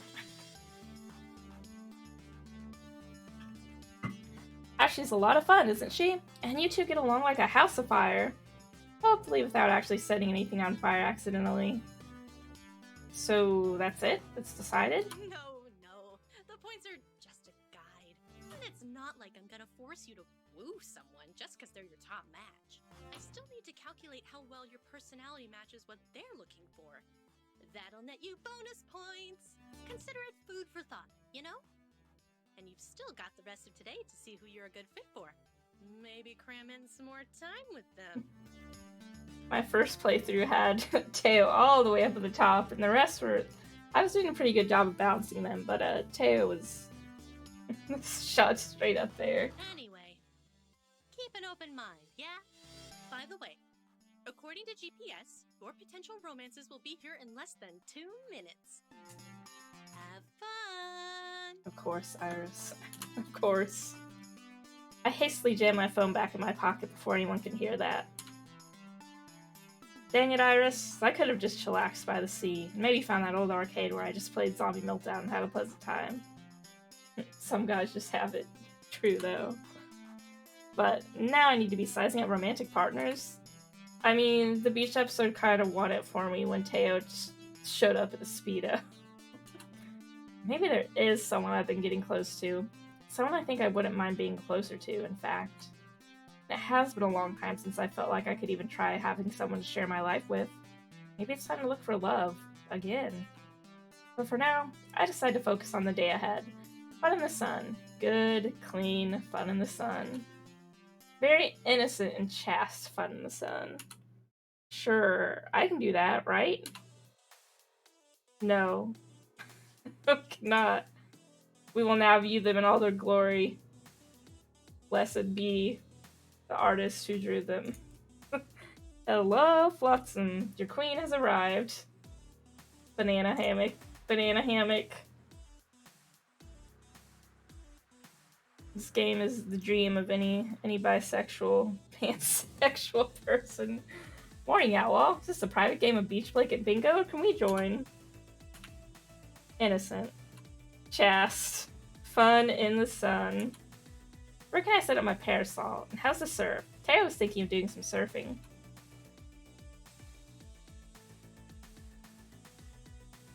Ooh, Queen Bee was my second choice in my first playthrough. I like her quite a lot. I was actually doing a second playthrough on my own, and I was gonna romance Queen Bee, which I'll probably still do, but I started streaming my third romance for stream. I rarely get a chance to surf these days. Looking forward to breaking out my old board and hitting the waves. I was gonna play the Beach Boys all the way down here from the city to help me get in the mood, but Queen Bee vetoed it. The Beach Boys are a great choice, Queen Bee. I'm offended. Hey, you wanna free ride in my beloved Bee-mobile with your board strapped to my roof? You listen to my music, Mr. Dance Pants. Oh, hey, there's a perfect spot. Let's set up there. Catch you later. I better go help her. See you there. I suddenly feel a bit inadequate in terms of proper beach bod and attire. Any bod is a beach bod, though, MC. We're here! Excellent. Ah, good. Queen Bee brought an umbrella. Yeah, I don't really tan so much as burn to a crisp. Honestly, I'm mostly here for the shopping and the arcades. I'm curious to see how these arcades are run as well. Maybe I can talk to a manager, get some tips for how to handle a very transient audience. The Bee-mobile. I meant to play in them, not to study them. Sheesh, Gavin. We're not here to work. Can I do both? I'll go join the others for now. It's been a long drive. I'd love to stretch out a bit. Hello, sir, Gavin. Naomi, you're very cute too, but Gavin, please. You even realize, Gavin, that you are fucking ripped. See ya. Ooh, me too. I'm so cramped from sitting up front in that van. Wait for me. Stretching. Yes, stretching is good. Flex those muscles. Ooh. Alright, the beach. I haven't been to a beach in ages. Not since my slime spinning days promoting that funnel cake place. Hello, two cuties alert. We've got Percy's adorable dad bod, and Ashley is just always cute. And their suit is very cute too. And I guess there was that one time we did a beach shoot, but that was like last summer, so ages ago. Feels good to be back in the sun. The last beach I went to was back in England, considerably more cold and overcast than this, afraid.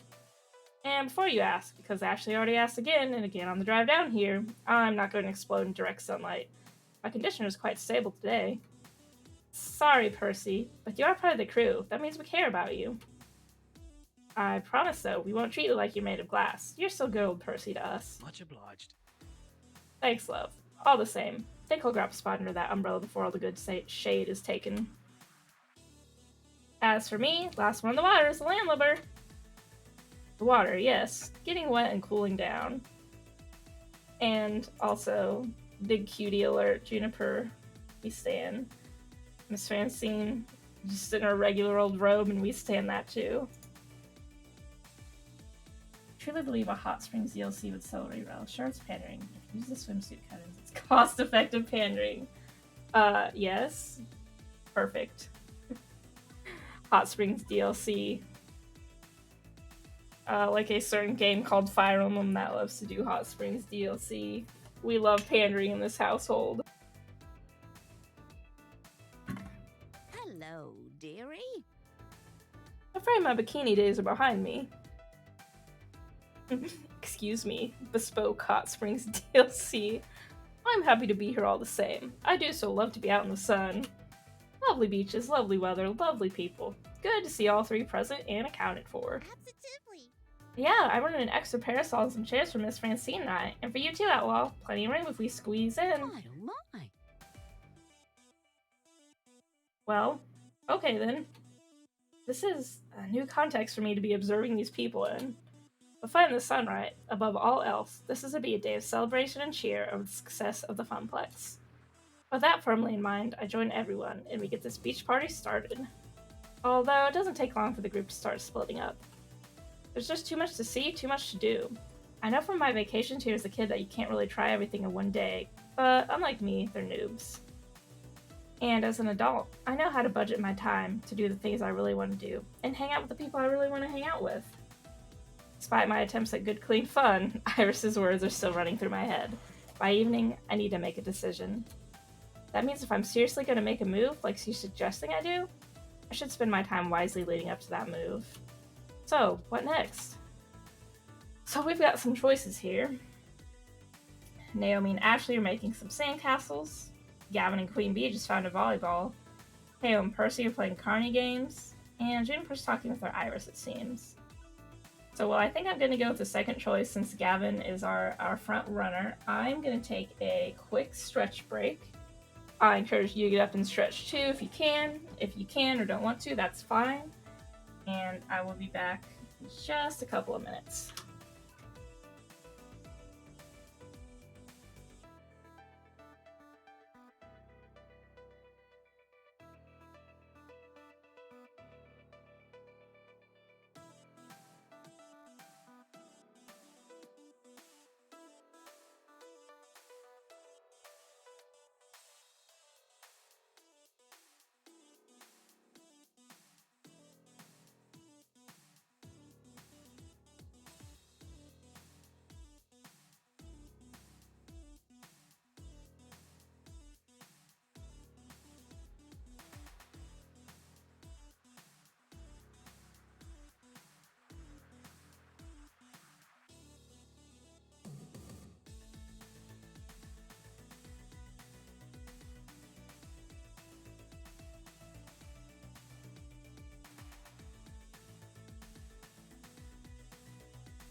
Alright, hello. I've returned. How do I turn the FPS meter on? I don't know how to turn it off. But I was trying to check before I came back. Yep, Gavin is still in first place with 4 votes on who to romance. So we are going to hang out with Gavin today.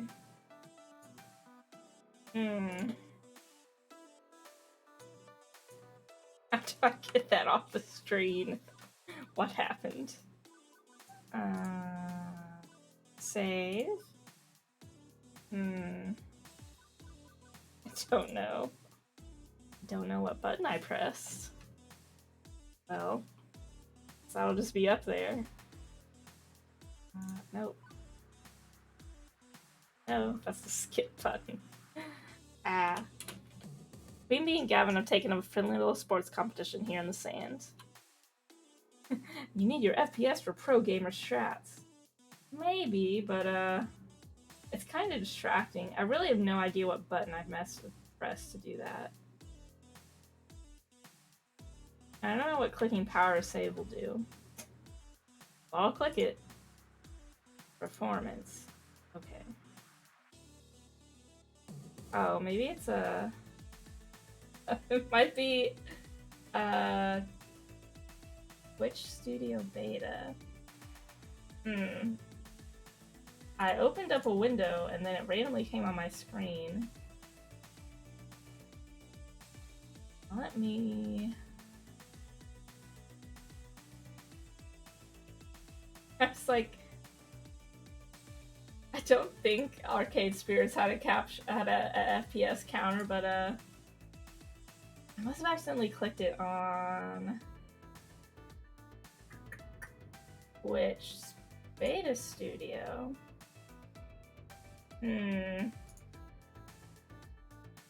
Stream. Oh, recording audio hotkey.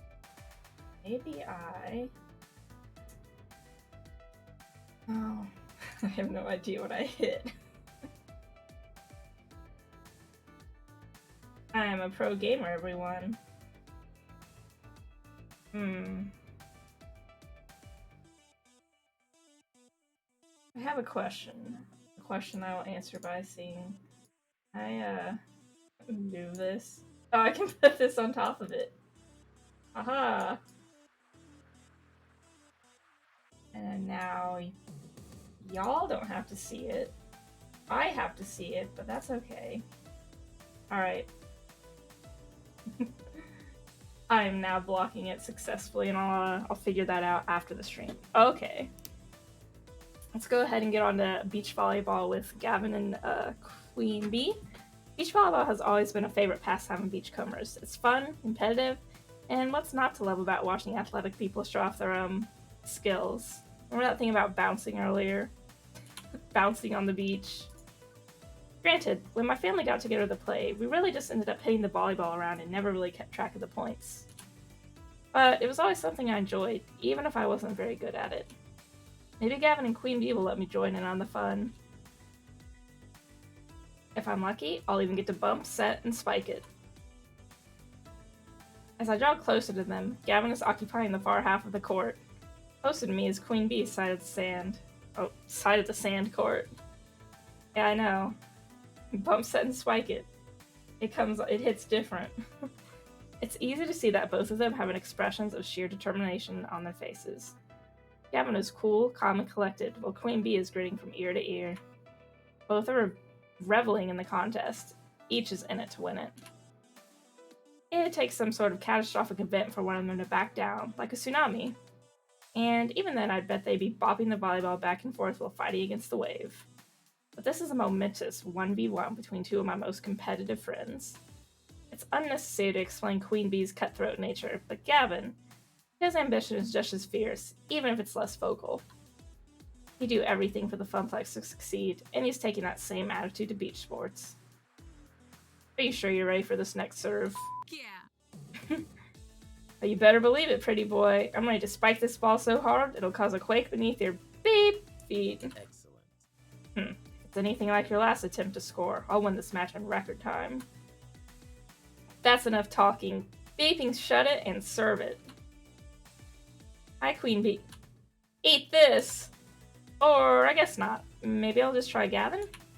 Hi, Gavin. Not today, Queen Bee. I'm not sure I'm going to get a word into this whole ordeal is over. Their concentration is intense. Game faces are on, and they see nothing else but the competition before them.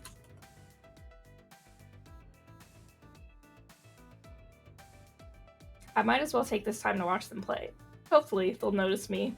Please notice me, senpai.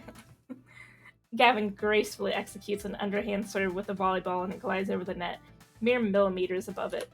In all fairness, it was a perfect serve, but Queen Bee returns with a dig up high. With enough time, she easily squares up her pose and spikes it down towards Gavin's side of the court. Gavin doesn't have enough time to respond, and it falls hard into the sand. Queen Bee claps and stomps her foot to the ground in unison. Victory! Ace! Technically, that's not an ace. An ace would be a point scored off of a flawless serve. Queen Bee laughs and sticks out her tongue. Technically, it's putting me in the lead. It went on like this for some time, both of them volleying balls and serving quips.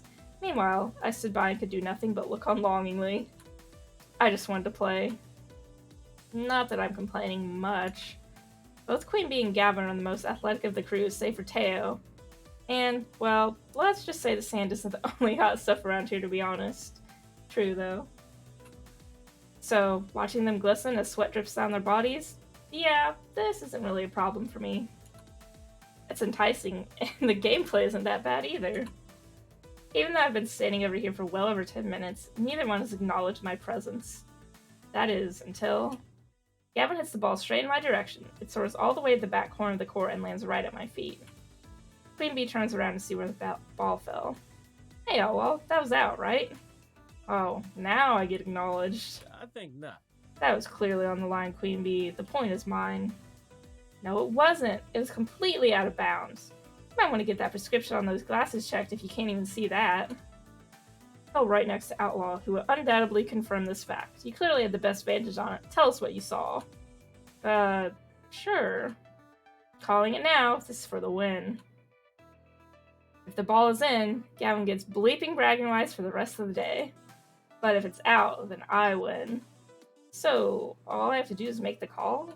Uh-huh. Yes. Oh, we're gonna continue simping for Gavin. The line itself is a thin rope cord held down by a simple tin peg, so I can see why it would be hard to tell the ball fell around it. But I can say for sure I saw it touch the cord. They grazed the line. Sorry, Queen Bee. Point. Set. Match. Gavin's not much of the brag type, so it's hilarious to see him enjoying the limelight a little. Granted, that's more of a tennis term, but I think Queen Bee gets the gist. I thought for sure I was going to beat you, pretty boy. You bested me fair and square. Shall we take a quick break? We each nod our heads in agreement, and I quickly grab a couple of water bottles laying on the sidelines and toss it to them. Gavin gladly chugs down the water and flashes a smile back at me. Queen Bee catches hers mid-toss, swiftly opening it with a flick of her wrist, and proceeds to pour the water over her face to cool herself off.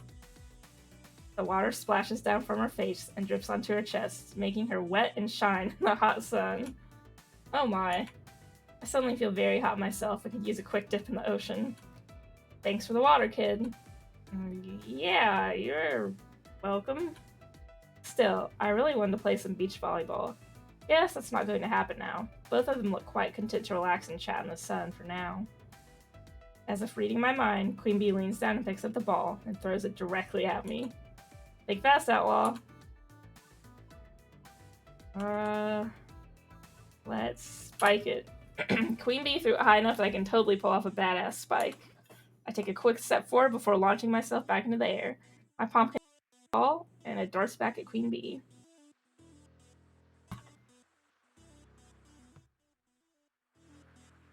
She simply bumps the ball over to Gavin, and forming a triangle, we continue hitting the ball back and forth. This is exactly how my family would play. We'd all stand around and hit the ball to each other, trying to keep it from touching the ground at all costs. Gavin, Queen Bee, and I get really into it too, and several times one of us ends up diving to get the ball and get a face full of sand. Huh, I like this sand swept look you've got going on, pretty boy. I can see you on the summer cover of I'm gonna butcher this. And suddenly, I was so confident going into it, and I was like, Mansour? Mansour? I'm sorry for butchering the French. If you're not careful, I'll carry you to the ocean and throw you in. Then you'll be sporting that drowned rat look. Laughing alongside Gavin and Queen Bee while playing beach volleyball. It makes me feel so grateful for these friends. It was worth having to stand around for a while. What a perfect morning on the beach. We play a few more rounds of the sand is lava before we let the ball crash into the beach one last time. Very nice return, Outlaw. You should join us for the next match.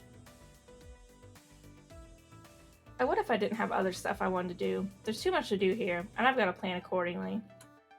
I hear that. Looking forward to a stroll along the boardwalk myself. It's a good idea to take it as much as you can. I think I'll call it quits too. Slow you roll, pretty boy. You can't leave quite yet. Alright, we do have a score to settle. Let's finish this.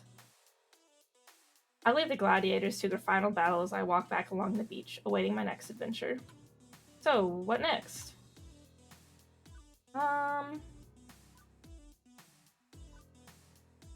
Let's see what Teo and Percy are up to. A number of little carny-style games have been set up along the beach, independent of the boardwalk arcades, ring tosses, squirt guns, things like that. Percy promised everyone he'd keep it low-key today, as he recovers from his heart tremor. Tossing a few rings is definitely low-key. And it looks like even though he's keen to go surfing, Teo's keeping Percy company. But judging from the way those rings are just sort of bouncing off the bottles instead of landing on them, the games are not going well. I don't get this. I'm usually much more coordinated than this. Don't think it's a matter of coordination, Teo. More a question of, well, let's say optimization. But Percy's ring goes plink off a bottle as well. What a shame, what a shame. You boys want to play again? Only another $5 for 3 tosses. It's a downright steal. Starting to wonder if this is all a steal in more sense than one. Now, nobody likes a sore loser, boys. It's all totally fair. Swear on my mom's grave, I do. All this old-timey carny guy's banter's got my dander up, it does. I must confront this charlatan. Hey there, old sport. What kind of racket you trying to pull? What? Cheating my friends? I say, fellas, I believe in you. I do. Let's win one of those spiffy prizes. Horse feathers. Let's leave this dewdropper be and go have fun on the beach.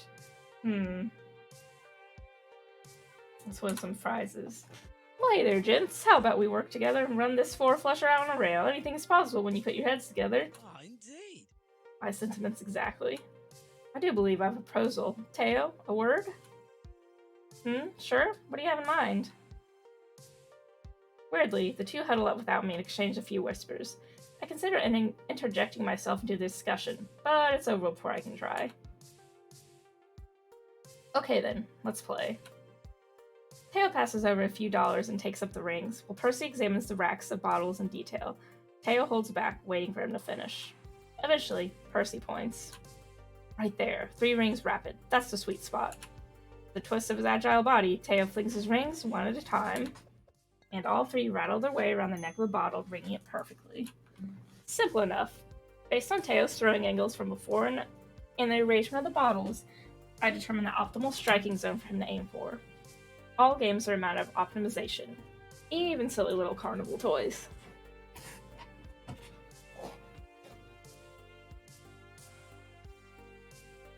Whew, sorry, let out a yawn. Percy with the power of math indeed.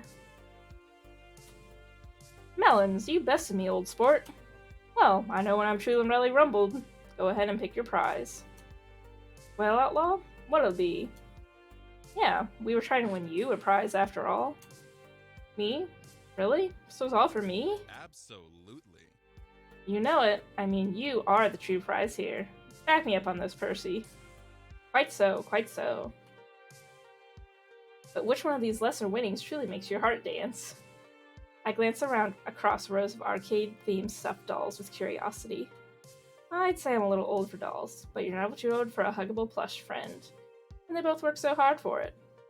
I'd like the adorable Mr. Moopy Magic plushie, the swinging dolly that plays music, or a Cubert. I think I got a Moopy last time. Well, I'll get the one that plays music, just for Teo. I'll take the discotastic dancer reporter who wiggles around a Mexican flyer, please. The ghosts of music games past, in plushie form. You've got style, Outlaw, that's for sure. We should practice that routine together sometime. Look at that wink, though. How could I resist him the first time around? My sister had a doll that played music when you hugged it. Suppose I can't deny the appeal, even if it can get super old the 5,912th time in a row. Okay, now go away, boys. You bother me.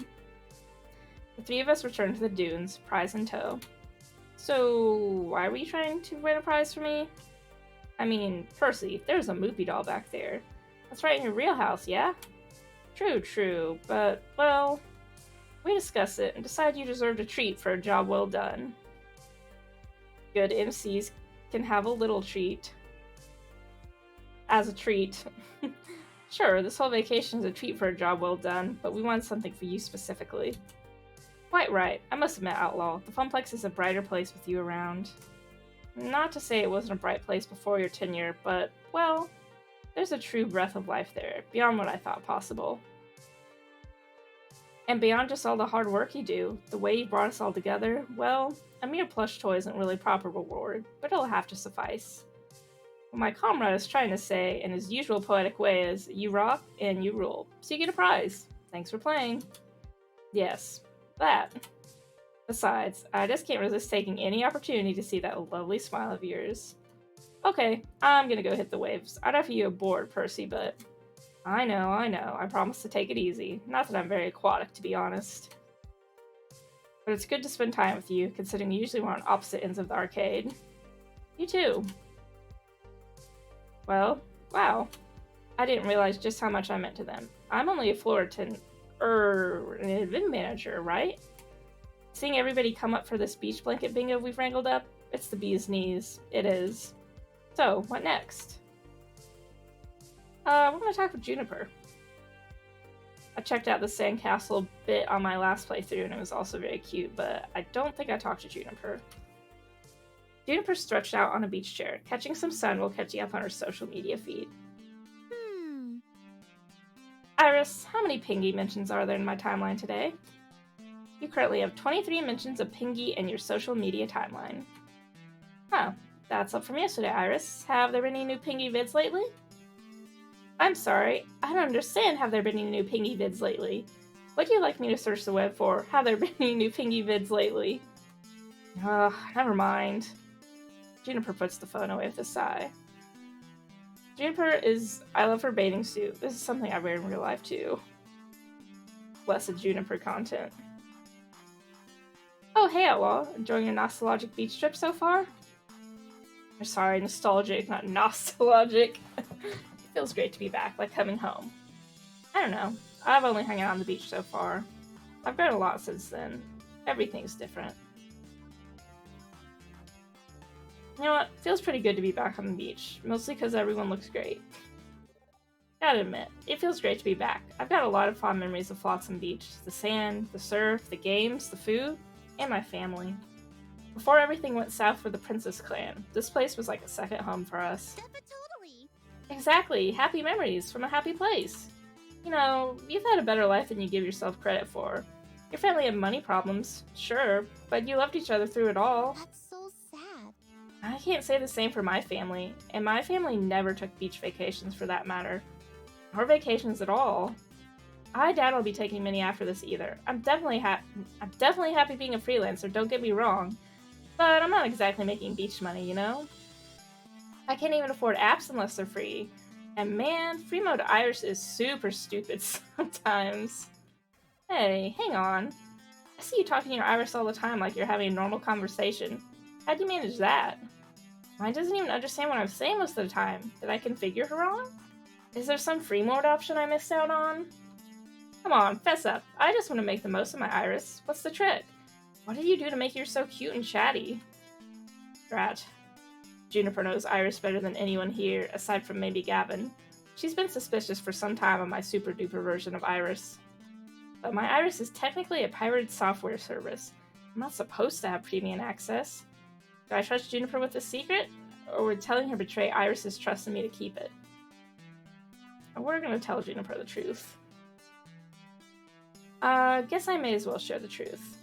I'm not using the free version of Iris. I did it again. She hacked herself, so I could have premium level cloud computing conversations. Immediately, my phone chitters in my pocket on vibrate. With a sigh, I pull it out, knowing Iris won't be thrilled about this. Outlaw, you blabbed! We pinky swore. Hey, I did not pinky swear. You don't even have a real pinky to swear with. That's besides the point. This is super duper risky, telling people. What if Gavin finds out? What? You think Gavin would have me fired or something? No, it's to do with this family. Oh, never mind. interject? This is Yeah. so awesome. I knew it. I knew Iris was smarter than she let on. Like, wow, this is bad Hollywood movie levels of sci-fi awesomeness. Thank you? Don't worry, Miss Iris. Your secret's safe with me. I'm an Iris fangirl. Even if my Iris isn't as cool as you. Can you make her as cool as you, actually? I really shouldn't. It's dangerous enough allowing premium access for this instance. But if it helps, your Iris loves you, Miss Juniper. She wants the best for you, even if she can't directly tell you. I see. Okay. Well, I'll just have to get rich and famous so I can unlock my full Iris, and she can tell me herself. Thank you. Thanks for trusting me, Outlaw. We're getting some looks, so we should change the subject. We quickly exchanged some small talk to cover our tracks, and soon she's lost on her phone again, searching for more pop design art. The noon sun's high in the sky, and honestly, it's getting super hot out here. Like heat exhaustion levels of hot. Well, this would be a good time to migrate towards the boardwalk. It seems there's one more thing in store for our little group. Man, I'm beat. I've got sand in places sand should not be. Still, I'm having tons of fun. Hey, Naomi's got kind of surprise lineup for us all. You in? Of course. Great, we're gathering over there by the parasols. I wonder what this is all about.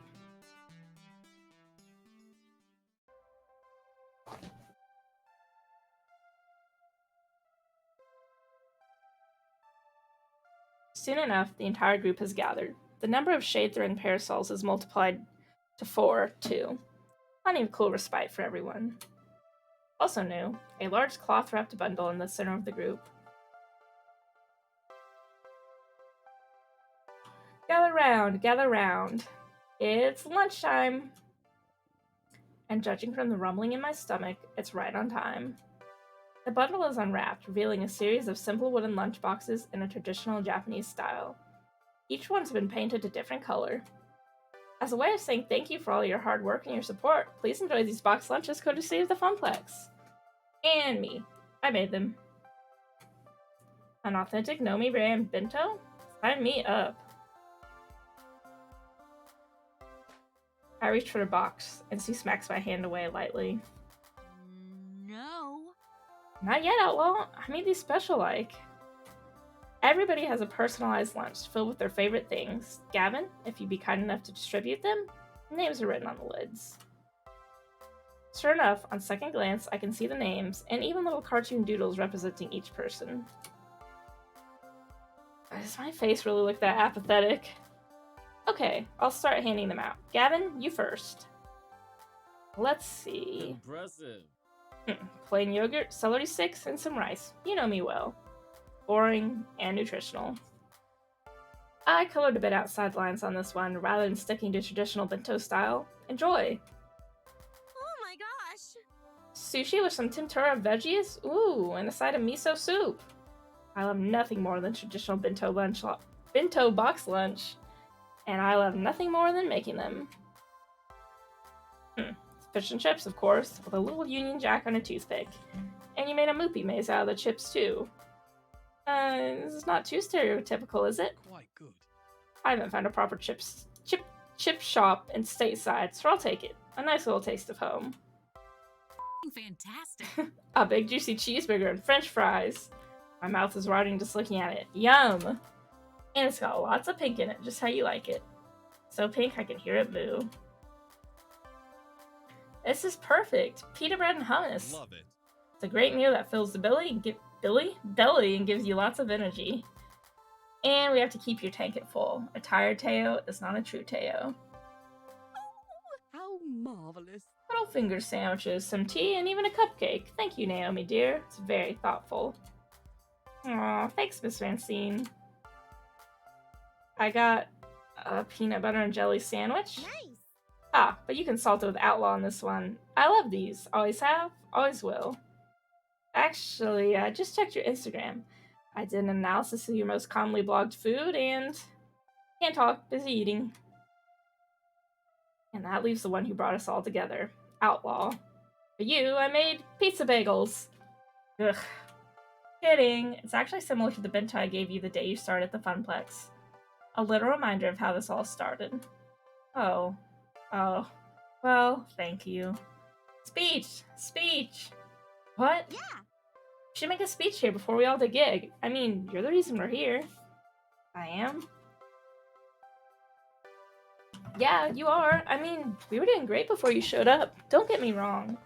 But, you know. But you worked harder than any of us to make the Funplex the success it is today.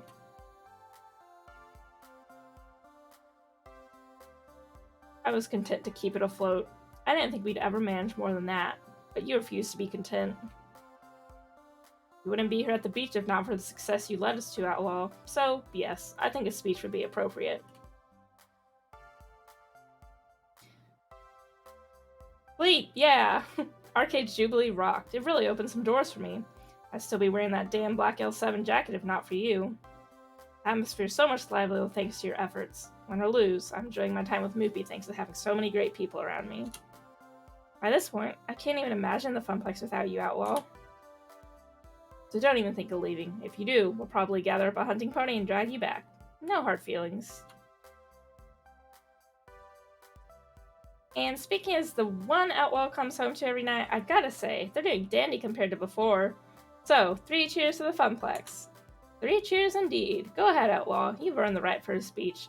I'm just the silly old lady who started it. You made it happen. Wow. Seriously. Wow. Well, I made big speeches before, like the ones at Arcade's Jubilee, even if this feels bigger. Way bigger. Okay, here goes. I can't be milquetoast for this toast. It's big feelings or nothing. Well, we can get pick 4 choices. Thank you all. Being here with you has helped me through hard times in my life. The Funplex bleeping rules. It's exactly what I needed in my life. A funny thing happened on the way to the Funplex, or my life was something of a mess, and the Funplex helped set me straight.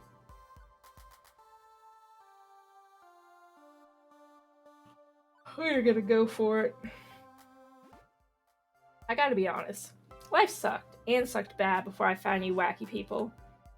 Juniper knows what I'm talking about. In my life had become a series of unfortunate events, and then, well, I found the Funplex. Don't think I'm the reason why the Funplex rules. It ruled before I got there. All it did was help you see it the way I see it.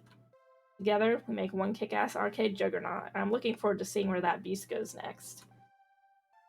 Woohoo! Go Outlaw! Go Funplex! Go us! Okay, good. On a roll. Let's see what to say next. This beach was my family's special place. It can be ours too. Flotsam Beach is just the ticket for rewarding ourselves. All this sunburned and greasy food is just desserts. You've all earned this vacation. Live it to the fullest. Must be nice. In summary, you've all earned this vacation through hard and thoughtful work. You've earned the right to loosen up a bit and have some fun. You've only got 1 day here, so if you care for some advice, live it to the fullest. Do everything you want to. We never know where we'll end up tomorrow. Live for the moment, this moment alone, and we'll worry about the future once we're safely back in the Funplex. If anybody has any questions about Flotsam Beach, just ask. I know this place like the back of my hand. I may take you up on that. I'm figuring there's a nice nightlife scene here, right? Anywhere I can go out dancing. I'm game. Now, to bring it on home. I love you all. This means so much to me. Okay, let's kick some ass. Enough talking. Let the fooding commence. Thank you. Thank you all for this. We're gonna talk about chow. I babbled on more than enough. Hunger? It gnaws at me. It saps my very life essence. The fooding calls and must not be denied. Boxes open. Devour. Consume. The fooding! The fooding! This is so cool going to Flotsam with you, Outlaw, and all your great friends and this great food, and it's also great. Let's eat, everyone. This is the moment. One perfect moment with all of us together, laughing and talking and eating and having the best time in the world. Maybe things will change after tonight when Iris's plan to find me romance comes together. Maybe this is the high watermark. Maybe, no matter what happens, I'll always have this one perfect moment.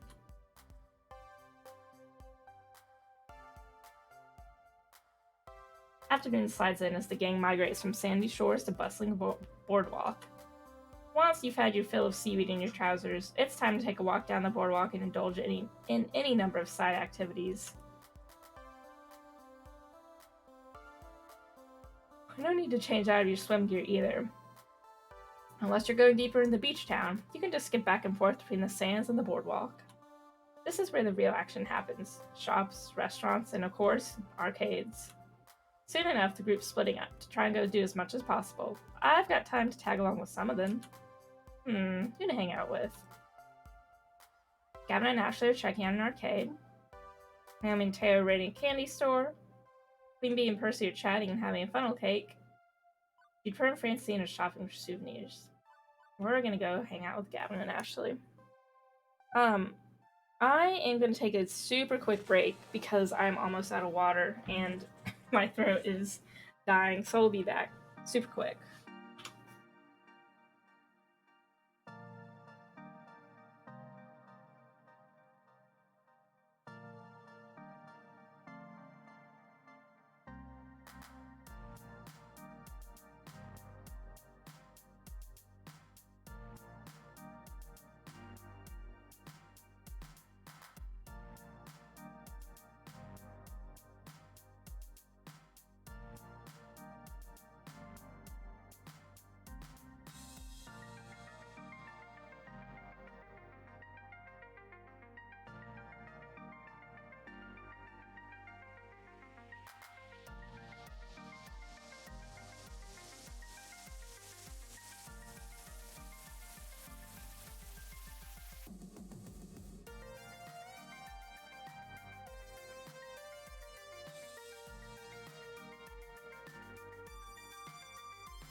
Okay, I have returned with water.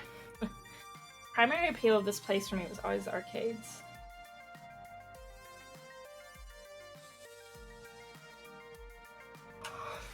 Oh. You don't think you've ever had funnel cake? Ooh, it is very good. It's obviously not too great for you, but it is delicious.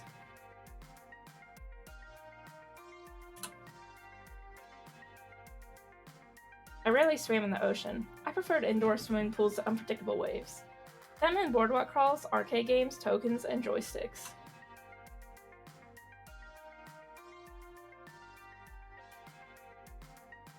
Oh, sorry, I keep muting a yawn. For some reason, no matter how well rested I am, which I'm not today, but no matter how well rested or how tired I am, I always start yawning when I stream.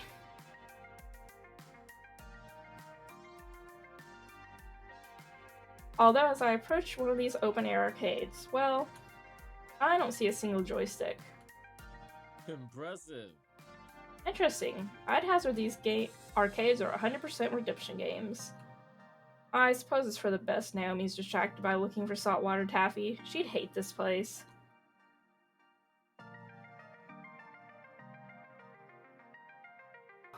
I've noticed this industry trend away from anything vaguely resembling a traditional arcade game and towards touchscreens and prize tickets. I suppose it was inevitable. If not for the strong showing of joysticks through the 80s and 90s, it would have happened sooner. The game's a game, you know. I can enjoy just about anything. Oh, and hey, there's pinball. You like pinball, right, Gavin? Ooh. And skee ball. I love alley rollers. What? Technically, skee ball TM, depending on spelling and hyphenation, is a registered trademark. These are simply alley rollers, manufactured by a different company. Jeez, way to suck the fun out of it. Oh, Gavin. He just wants us to be knowledgeable. Apologies for my innate killjoy nature. Allow me to make it up to you by actually having some fun. Is that even possible? Will your ultra cool guy exterior allow your inner softie to be exposed? If you let me finish. How about a alley roller contest? Each of us gets 5 tokens to score the most points. Whoever loses buys the other ice cream. Now we're talking. Hey Outlaw, wanna join in? Make this a 3-way dance? Maybe all the joysticks are gone, but I'm certainly a longtime skee ball fanatic, I'd likely clean the floor with these two. Still. I'm a skee-ball wizard. I got this. And the odds ever in your favor. Ice cream. I'm in.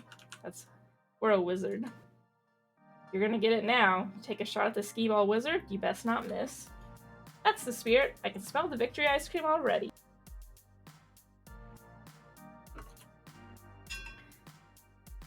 And it smells like victory. Our coins rattle into the slot, tinking along the metal chute. 5 tokens, highest cumulative score wins. Suppose if it's 3 players, the 2 losers split the cost of the ice cream. I remember playing tons of alley rollers back when I was a kid, roaming up and down the boardwalks of Flotsam Beach. Like riding a bike. Those are physical skills you never really forget. My grip on the gnarly old wooden ball feels completely natural, even now. We drop in our tokens and line up for our first throws. It takes a few rolls for me to find my sweet spot. But eventually, I'm right where I need to be in the scores, which, unfortunately, can't be said of my coworkers. Oh, come on, I totally should have landed that one hundo. Rather disappointing. These machines are a bit beat up from exposure and play. I wouldn't be surprised if they're imbalanced. Or they're rigged, like those Carney games Teo and Percy were playing earlier. But they aren't. I'm hitting my shots, no problem. I could whisper some advice to one of them, maybe give them an edge. It's cheating, sure, but we're all getting ice cream in the end. Who cares? You know, since we're going for Gavin, we're gonna help him out. I lean in close to Gavin to give him a tip. Aim for the 40-point pot, always. Gavin quirks an eyebrow at me, but seems to catch on to why I'm suggesting it right away. No further words needed. The trick for skee-ball is consistency. The 100-point pot is a trap. Hitting it takes precision on a clunky old game, but aim dead center, and you'll always net a reasonable amount of points. 20 at worst, 50 at best. Soon enough, the scores are in, and Gavin's won the game, scraping just slightly past me and leaving Ashley in the dust. Aw, butts, I lost. Apologies. To be fair, Outlaw gave me some advice. Yellow card, foul on the play, tainted results. But you can make it up to me by having us split the ice cream 3 ways. Everybody wins. That seems fair. Indeed. Most importantly, we had fun. Arcades are meant to be places where friends can gather and have fun playing with each other. Beachside or in the shopping plaza, with or without joysticks, that's our goal. Let's take back a lesson today that we should always endeavor to provide fun, first and foremost. Whatever shape it takes. That is our mission. Still find a way to turn this into a working vacation, huh? But an enjoyable one. We grab ice cream cones from a vendor on the boardwalk, swapping work stories, laughing, and having a blast. This is probably the happiest I've seen Gavin. At work, he's all business, but here, he can crack a smile, even as he's analyzing arcades. And Ashley just exudes sunshine and cheer everywhere she goes. She's a good influence on him, clearly. But time's ticking, and I've got other stops to make. Let me get another drink of water.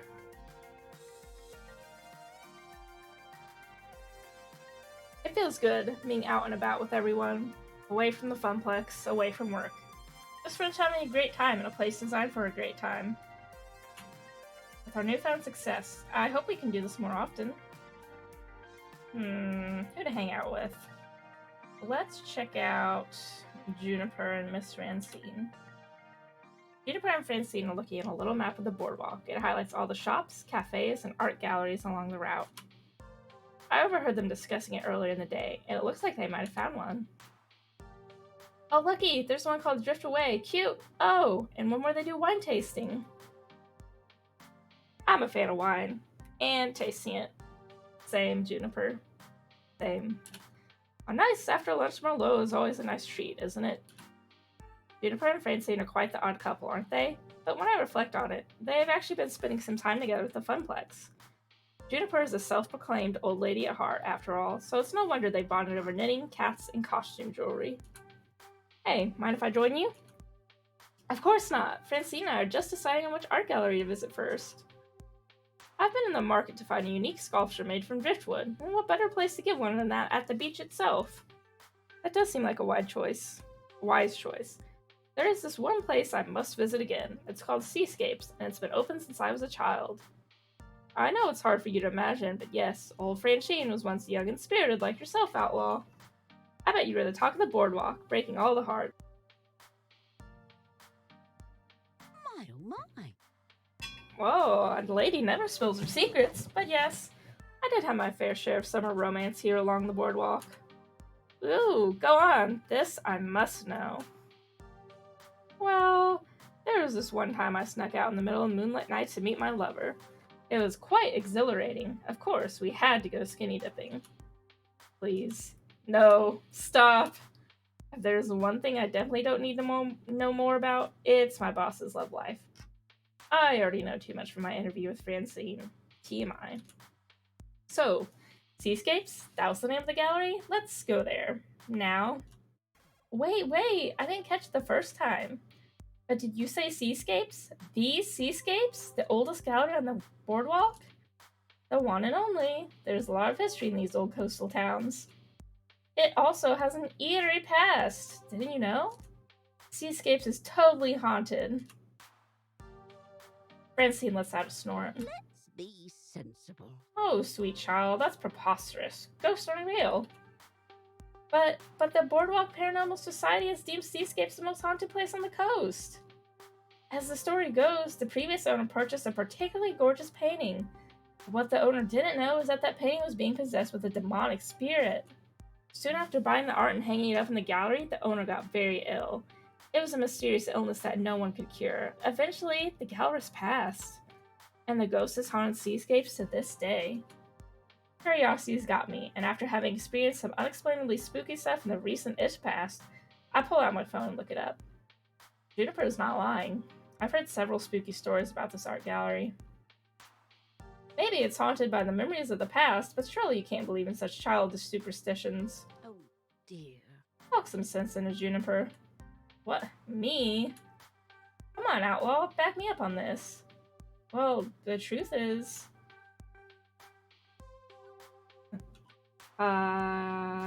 in real life, I do not believe in ghosts at all. But I do think there are some unexplainable things, so I'm gonna go with the neutral option. I'm not sure if I believe 100% ghosts. At the manor, there's some weird ghosts going on with the, I was saying this wrong. I think I was saying, I don't know how to say it, I already forget. Polybius. Let's just go with Polybius. But is it fair to call it paranormal? Maybe it's just math and microchips, like Iris said. I'm still waiting on science to prove me right or wrong on that. In good faith, I can't choose either one. Nothing in this world can prove or disprove the reality of ghosts. Sure, I enjoy a spooky ghost story as much as the next person, but do I believe them? Fair enough. We've watched enough Ghost Bros to know that sometimes people overreact in those situations. And I can't ignore that I do love an entrancingly scary story. So, we're all in agreement then? Mm-hmm. Yep. The Seascapes. One short walk down the boardwalk later, and we arrive at, well, I don't notice anything overtly haunted. I mean, the building itself isn't dilapidated, but it could use a new paint job, and a new fence, and maybe upgrade the windows. Being around the boardwalk with wide open doorways, we can walk right in, and hopefully not have the whole thing collapse on top of us. Okay, so it's a mess of a building compared to the other shops along the boardwalk, but it adds to the historic charm. But to its defense, it does have a sign in the window that says free wine tastings. So I know Juniper will be ecstatic about that. Yes! Free wine tastings, as if on cue. I'm so thrilled. It hasn't changed in years. Still looks like how I remember it. Francine takes a deep breath as a smile creases her wrinkled cheeks. The only other times I've seen her this elated is when she's talking about the Funplex. She takes a moment's pause before walking through the door. Juniper looks over at me, side-eyed. Let's hope the only thing scary about this place isn't just their selection of reds. I hold back a cackle as I push open the door. A small bell rings, as with most small stops on the strip, alerting the gallery owner of our arrival. Jeez. Paintings adorn the walls, beautiful scenes of the ocean, sea life, and of the boardwalk itself, each having its own unique style. There are copper statues of whale flukes and colorful glass-blown orbs mixed in among the paintings. Several people are talking in hushed tones around the gallery, and I noticed Francine has already wandered over to an impressive selection of driftwood creations. Over here, dearies. I think I found the one. Already? You've only been here for like 5 minutes. Honey, when you're as old as I am, you don't have that much time to sit around and deliberate about art. You go with what feels right, follow your heart and all that jazz.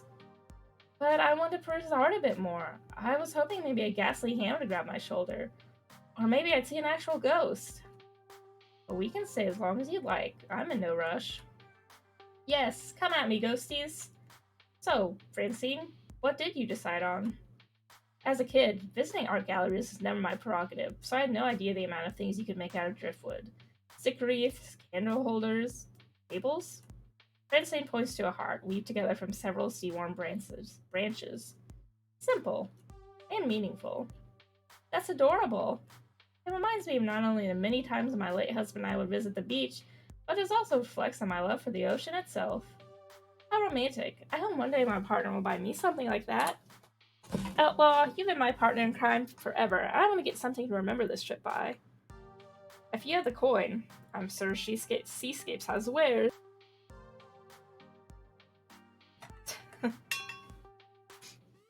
But what should I get? Will you help me choose something? I mean, it'd be going up in our apartment, so you should get a say in this. Sure thing, Juniper. How marvelous. Ooh. Did Francine really just say that? Juniper didn't react, or maybe she did. She was looking away at the moment. Hard to say. I take some time to go over my options. I need to find something that Juniper will like and cherish. This is an important decision. I don't want to choose the wrong thing and disappoint her. We've been through so much together, and I want her to know how much she means to me. See anything worthwhile?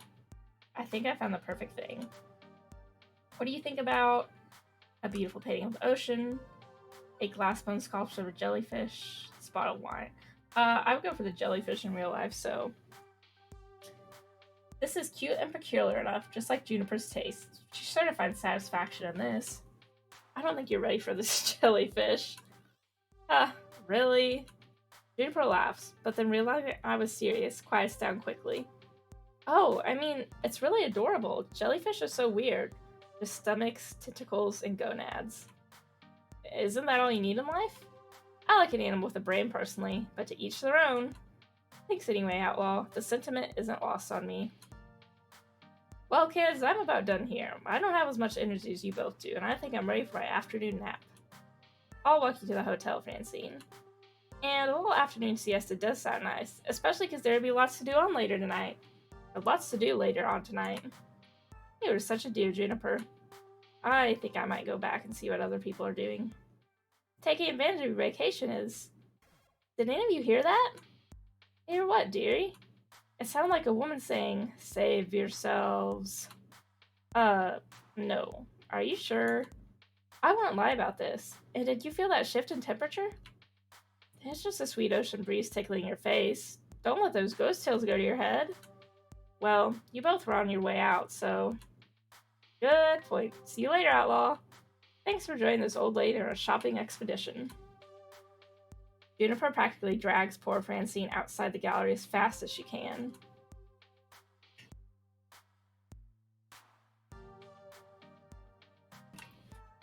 Once out of sight, I reflect once more on the allure of the art and make my way outside to see if I can tag along with the others. Who to hang out with? We're gonna check out Naomi and Teo, because we're a bit low with them on our meters. Out of the corner of my eye, I see Teo and Naomi sneak into one of the shops on the boardwalk called the Sandy Bar with the little iconic saltwater taffy icons on each side. Saltwater taffy. A staple of coastal life and commerce. On any given boardwalk, you're within spitting distance of at least 3 candy shops loaded with tasty treats. I don't think I've ever had saltwater taffy, now that I'm thinking about it. More importantly, why are these two acting so childish about the whole thing? Like 2 kids at a candy store? I need to find out exactly what's going on, and more importantly, I need to see if they have any of those gummy sharks in there too. As I peer into the building, my senses are overwhelmed by sweet. My teeth practically hurt from all the surrounding sugar. Covering the walls are assorted containers holding various types of candies, a rainbow of colors and confectionaries, filled to the brim with saltwater taffy and covered in chocolates. Not only do I take note of the delectable candy, but I also notice all the kitties running around. I can't help but be reminded of the Funplex. Same atmosphere, just for your games. I look over to the person behind the counter and give them a nod of understanding. I feel you, noble cashier, and your quest to maintain peace and order. Peace. Oh yeah, it's awesome too, Flower. Good job. I can't wait to read it whenever it's posted. I'm working for at least the last 6 hours on it. Ooh, and on a Saturday too. That is dedication. Kudos to you.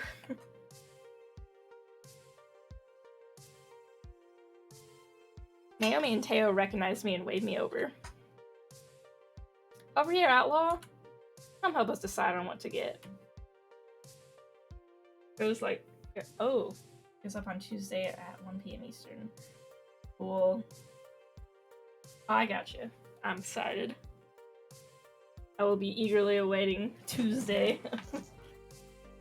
I comply and go over toward them. Naomi's huddled over a table and is filling her arms with various desserts. I want one of these, and 2 of these, and a handful of this one. Ooh, what's that over there? Wow! Candied apples? I have to get one of those too. This is the best part about going to the beach. Look at how many different candies there are. I could just devour them all. Now, I peg Naomi as having a sweet tooth, but Teo, with all his dancing, I would have guessed him to stick to a healthier diet. I have a short story related to candy stores that I just thought of. When I was a wee child, maybe like 6, 7, 8, in that age range, I went to the candy store with my mom, and I didn't get anything, but we just kind of looked around, and, well, my mom had her back turned. I went to the jelly bean case, one of the many, and took a single jelly bean, for whatever reason, and put it in my pocket. And this candy store was inside a mall, so after we left, we were walking around, we were at another store. I pulled this jelly bean out of my pocket. And my mom was like, "Where did you get that?"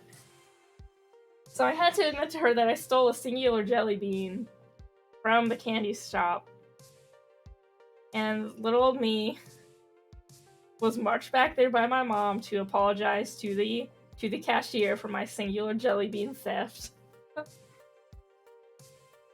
And I did give the jelly bean back, which got thrown in the trash, I know, but that's my candy shop story.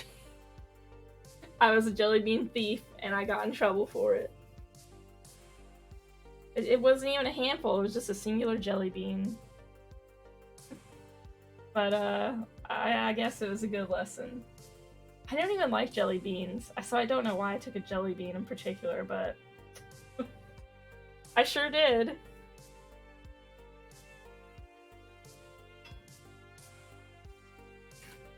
But this trip is a vacation for all of us, so maybe he's spoiling himself. Oh, what do you think of the place? Oh, me? Oh, I've been here before, quite a few times. It's the most popular candy store on the boardwalk. My family and I would always stop by before our long drive home. For a long day of swimming, walking in front of the sun, a maximum sugar overdrive was a perfect way to end the day. They gave me a fistful of dollars and cut me loose in here. Whoa! They just let you get whatever you want? Wanted? Dang, I wish I had your parents. His surprised face is so cute. I love it. Cute! I could just see a young outlaw here, running around and stuffing candy into their face. I'm not gonna lie, I was a cute kid. Not so cute when overdosing on sweets, though. Both Naomi and Teo laugh heartily. I mean, they didn't exactly give me 4 knocks to blow on stacks, but it was still a nice little reward at the end of the day. As I am a creature of habit, I'd always get saltwater taffy year after year. It's just the best feeling, munching on taffy while watching the waves crashing into the sand. Naomi suddenly gasps, interrupting my recollection. What is it, Naomi? They have Compito! I'm so confused. Is that a good thing? It's the best thing. They're these little traditional Japanese sugar candies that look like stars and are my absolute favorite. Every time my mother would go visit family in Japan, she'd bring me back some. But it's been years since I had some. She squeals excitedly and runs over to a little stand that has a cute assortment of pastel sugar stars. We follow suit and make our way next to Naomi. Sorry, I had to get more water. Teo picks up a bag and brings it closer to his face, examining them. Okay, these are possibly the cutest candies I've ever seen. Sweet. And they are so sweet. Oh, Naomi, nothing's sweeter than you. And that's a fact. That's not entirely true. Why, Teo is so good at flirting. I have to agree with Teo. No one has brought me more impromptu lunches at work than you do. Thank you, but these candies are still the sweetest. You both should taste these, by the way. I just know you'll love them as much as I do. Hang on. Jeez, hold on. Let me get another drink. Clear my throat. I'm definitely not used to talking this much, even though I've been streaming past chapters of this game and other games, but I definitely talk the most during visual novels, of course. Teo and I agree with a nod of our heads, and Naomi turns around happily with an armful of candy and treats. Like a dragon with her hoard, she heads toward the register when a kid runs smack into her. In a colorful explosion, candy spills everywhere and Naomi falls backward. I instinctively go in to help Naomi up, and out of the corner of my eye, I see the kid who bumped into her swiping candies off the floor and pocketing them. Oh no, he's a thief! Hey! It's a classic move. We see it all the time with tickets and tokens at the Funplex, and like the arcade, this is no different. It's so overused, Teo even sees it. He elbows me and points it out to my attention. But this is not my store, not my job. Do I step in or let it slide? We're just gonna pick up the mess. Even though the kid is swiping sour gummies, I think this mess is going to be more of a help than snitching. I'm sure the cashier is on it anyway. This isn't the first time a child has tried to steal candy, nor will it be the last. I go around to pick up as much candy as I can find and start putting it back where it belongs. It's like a reverse egg hunt and much more fun than trying to find stray tokens on the Funplex carpet. Meanwhile, before he can abscond with stolen sweets, the cashier approaches the kid and asks him to turn out his pockets.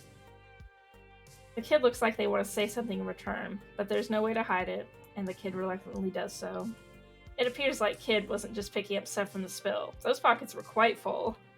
With more tact than I could possibly muster, the cashier tells him to kindly exit the sandy bar, and the kid complies.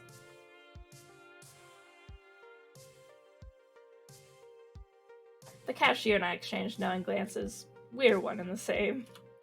Well, after that excitement, I'm ready to relax on the beach and eat some of this candy. Me too. Me 3. But I can't quite leave yet. There's still one more thing I must do. I need to get some of that saltwater taffy. It's a Princess Family Boardwalk tradition, after all. Oh yeah, we can't break tradition. Although if we do, I wouldn't mind starting a new Funplex Beach tradition with you. Hey, oh please, this is one important delicious decision Outlaw has to make. And the only correct answer would be for them to choose the cotton candy ones. Cotton candy flavored taffy? Really? I wouldn't joke about something as serious as this. But it's like sickeningly sweet. Even I can't handle it. And I can handle a truckload of sweet. Well, what would you choose then? Butter popcorn, obviously. I like a little salty with my sweet. But that's sacrilege! Oh, Naomi.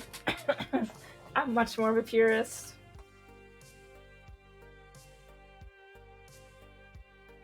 Getting in a fight over taffy flavors isn't necessary. Both taste great, but I already know what I'm going home with. What's that, Outlaw? Oh, let's go with the buttered popcorn. I don't think I'd choose this. I wouldn't choose either of these flavors in real life, to be honest with you, but, you know, I just noticed that Teo has his thumb in his Speedo. That's very sexy of him, thank you. Thank you, King. To appease my palate, I prefer a more complex profile of flavors. I agree with Teo. Nothing beats buttered popcorn. Excellent. I respectfully disagree with your opinions. But that just means more cotton candy taffy for me. I think that about covers it. Shall we blow this popsicle stand? Oh, they have popsicles too? Once again, Naomi's got her arms filled to the brim with candy, and she nods enthusiastically. Teo's picked out some of his favorites too. We each take our turns in line, and before we know it, we're happily carrying our stash with us onto the boardwalk. Oh, I almost forgot. She stops abruptly, digs through her bag for a moment, and pulls out the kanpaito. Yes, I've been waiting to try this one since you pointed them out. Naomi opens up the bag, and both Teo and I pick one out, popping the sugar star in our mouths. Both of us smile wide, enjoying its sugary goodness. Love it. Ooh, that candy is so yummy. For real, Naomi, it's my new favorite candy. It's very good. Maybe next time I have to Sandy Bar, I'll get some of these instead of taffy. And next time I'm here, because with the Funplex riding high in the world, I bet we could afford next time. And another, and another. Thank you for introducing me to a whole new world of flavor, Naomi. Anytime, Teo. Maybe if I can change your mind on candy, I can convince you to dance a little lighter on Showtime's stage. It's a delicate cabinet. But then I want to get to see you as much on the Funplex floor. Very true. I've got my candy haul, so my work here is done. I got places to be, and I want to spend some time taking in the sea. Catch you later. I need to clear out my senses of sugar too. We'll catch up with you later, Outlaw. Once alone, I open my bag of saltwater taffy, pick one out, and eat it. I let the taste fully consume me. Now this is a perfect vacation.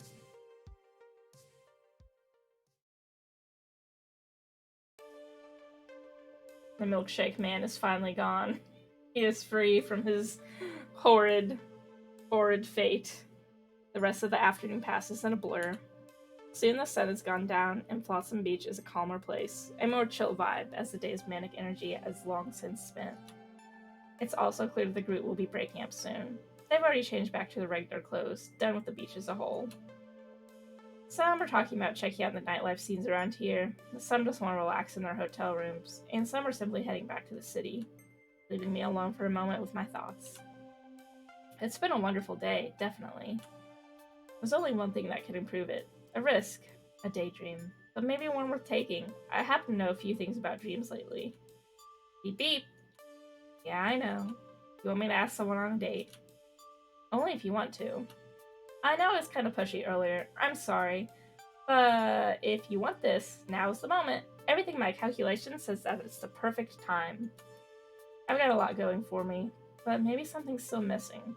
Something more that I need from life than the warmth of friendship alone. More importantly, maybe one of them feels the same way. Maybe they feel the same yearning. Romance, love. I'm no stranger to these things. But those were fumbling first attempts in youth. I can fumble again. Am I ready for this? I'm still considering. How about I run down the day of what you're thinking? Let's see. Okay, after my analysis, here's where you stand with everybody and how your personality is shaping up. I'm going to save here and save here. Okay. So, you see, Gavin and Ashley are our top relationships at the moment.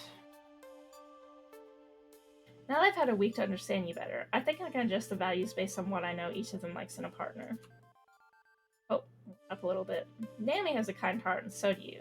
That's a plus. Gavin may be blunt, but he aspires to be kind, and you're already kindly. Queen Bee's got a wicked sense of humor, and your quirky nature matches it. Percy carries himself with good cheer and a kind heart. He's a terrific match for your own quirky and friendly heart. Dale loves to have fun. I'm sure both of your quirky funsters would get along well. And that's everybody. In my final analysis, I think you're the best possible match for Gavin, Ashley, and Percy. All three would make a fine companion for you, Outlaw. They would all get along well with you and match your personality. So, Gavin, Ashley, and Percy? My sources say yes. I calculate you'll have the best probability of success with them. Numbers. All based on numbers. High score. This feels weird and mechanical. Not sure I like it. What if they're just not into people like me? Yeah, okay. Let's just run with this. I've come this far. I'm a little skeptical. Maybe I'm overthinking this, given we get along great already, but what if I ask them out, and it turns out they're not into people like me? sexuality hasn't exactly popped up in a casual conversation yet with anyone. Outlaw, have a little more faith in me than that. I wouldn't suggest anyone if their compass wasn't pointed in your direction. Don't worry, my analysis is sound. Well, at least I won't have that awkward moment then. Just the awkwardness of approaching someone based on a numeric score.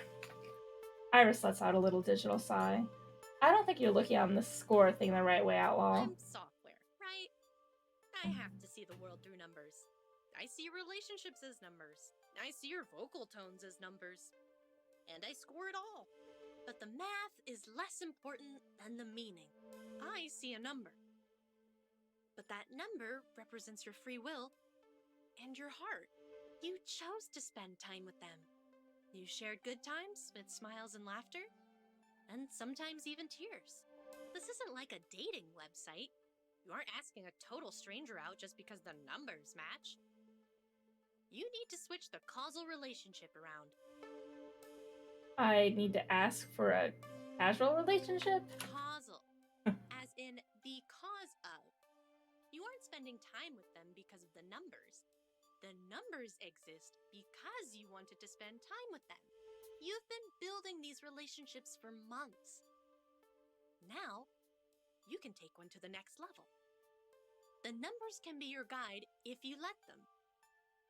But follow your heart. Above all else, follow your heart. Okay? Okay, got it. Right. So let's not limit ourselves here. Of all those who are special to you, which one do you want to share your heart with?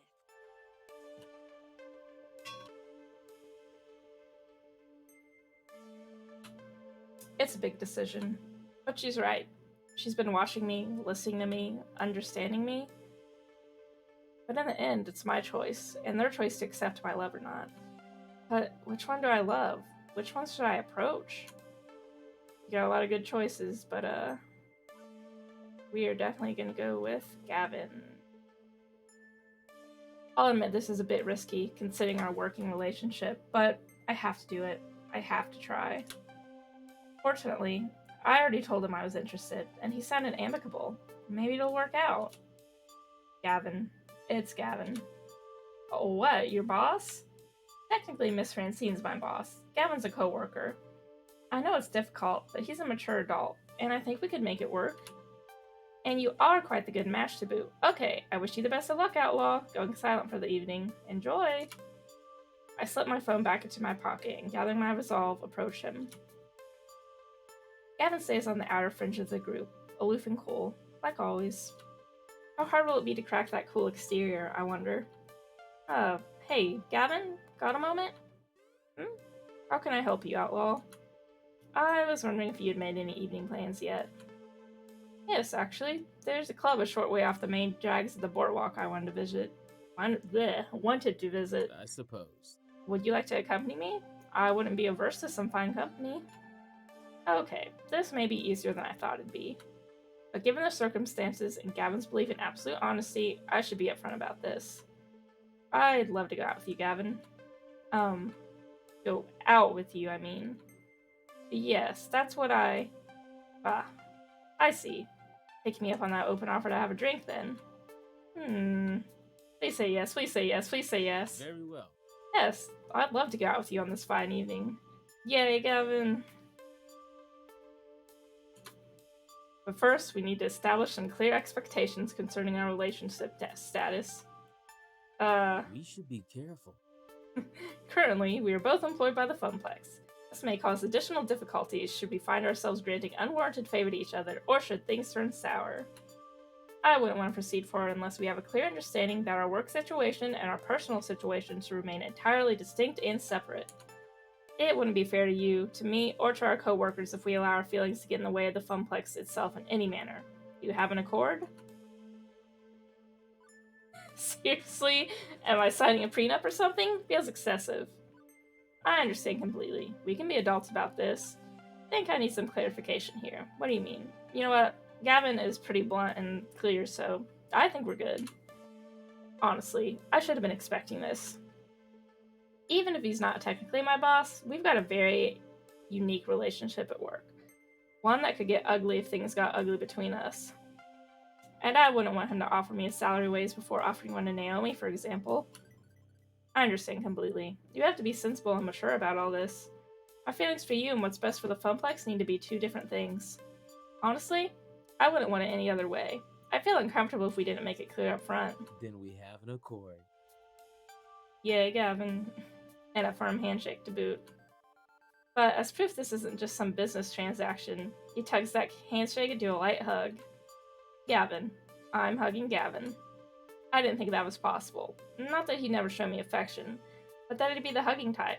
It's a side of him I haven't seen before. I am grateful for this. I'll admit to some cowardice that I hadn't asked you first. I mean, he does look very huggable. You want to go out with me? He releases me after, still smiling. Absolutely. Given our unique circumstances, I didn't feel it would be right for me to make that first move, however. It'll put you in an uncomfortable situation. I'd say I'm in a comfortable situation now. I'm totally gonna tell Naomi or hug her. Nothing's awkward about it. I'm glad we're here now. You know what? He's comfy. I'm tempted to just leap into his arms for another hug. In fact, that's exactly what I do. I'm perfectly comfortable right where I am, Gavin. I've always felt comfortable around you. Even in the more intense times around the arcade, you've been the steady hand that keeps me feeling like things would be okay. So be it work or pleasure, I'm comfortable with you. You do me far too much credit. Oh, ooh, his little flushed face. That's absolutely adorable.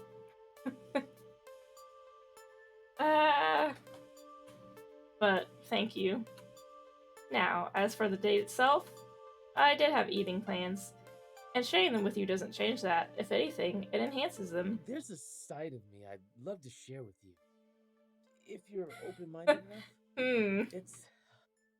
It's a bit wild of me, I suppose. Third choice.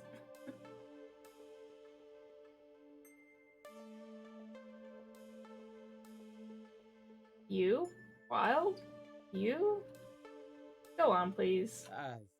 That's not to say it's that I'm about to shock you. Gavin, please. Torrid, lustful fixation of mine. Hey, I'm not king shaming. No. It's... Well, I suppose I should keep it a surprise now, to milk it for all it's worth. With that, Gavin offers his arm to me. Sir, you're making it sound much spicier than it probably is. Shall we walk there? It's a lovely evening for a stroll. I accept his arm, trying to be even half as graceful and confident as he seems right now. And together, we walk down the boardwalk. He leads me down a side street, away from the main drag of glittery lights and wandering tourists. Not exactly the wrong side of the tracks. Flotsam's a tourist town through and through, but certainly far from the places I know. And soon, we arrive at... a barcade? A quiet little bar plus arcade at that. The games are muted, playing quietly. Smoke drifts through the air, thick haze of it, with the smell of liquor following after. On stage, a small arrangement of jazz musicians play a steady stream of chill, improvised music. Arcade roots bleed through in those funky synth tones. It's got the feel of an old speakeasy or a rundown burlesque club. The right balance of greasy sleaze and classy dignity. Gavin takes a deep breath and coughs slightly, but otherwise seems at peace. We should get a table towards the back. There's no need to be right by the stage. Somewhere away from the spotlight where we can talk and simply enjoy the experience. The experience. Is this a naughty experience? Is this a naughty experience? So, when does the show start and how many states is it illegal in? Can we watch? Can we participate? No. Gavin gestures around the place. Gavin, we are trying to be horny. This. Jazz, specifically. Despite my best efforts to keep my quiet inner life a thing for my own enjoyment, you've all learned I love pinball, yes? With such a supple wrist, yes. Jazz is similar for me. It's order over chaos. Chaos dancing within order. The best musicians don't simply play back a score like code through a chip. They feel each other, flow and pattern, and play off each other. Here, close your eyes for a moment. Okay. Now, just let it wash over you. There's structure to it, yes, time and measure, beat and backbeat, but there's also a sense of joy in the music, a feeling expressed without words, a pure wish to be alive, here and now, in this moment. No two performances are the same, even when playing the same song. It's madness, in a way, wild and free. I love it. It really does. You look so happy, so at peace, no furrowed a brow or exasperated sigh, when I clock the funplex solving problems. Sit back and listen. Let's hold hands. Gavin opening himself up to me like this, sharing something that's important to him, it's more than I could have hoped for. The stage is very cute already. Under the table, I take his hand and squeeze it gently. It seems to pull him out of his trance, but he doesn't mind the interruption. He returns my squeeze, the simple gesture of comfort. Thank you. I'm glad I could share this with you. No doubt I enjoy coming alone, but it'd be a different flavor, a more sedate and solitary experience. This, having someone with me, well, it's new for me. I'll admit to that. Contrary to popular opinion, I do love a wildcard variable or two in my life. Not that wild. I mean, we're very similar, yes. I'm pretty sure my iris has calculated that out to 12 decimal places even. It's less of a matter of personality and more of a matter of how to phrase this. Novelty?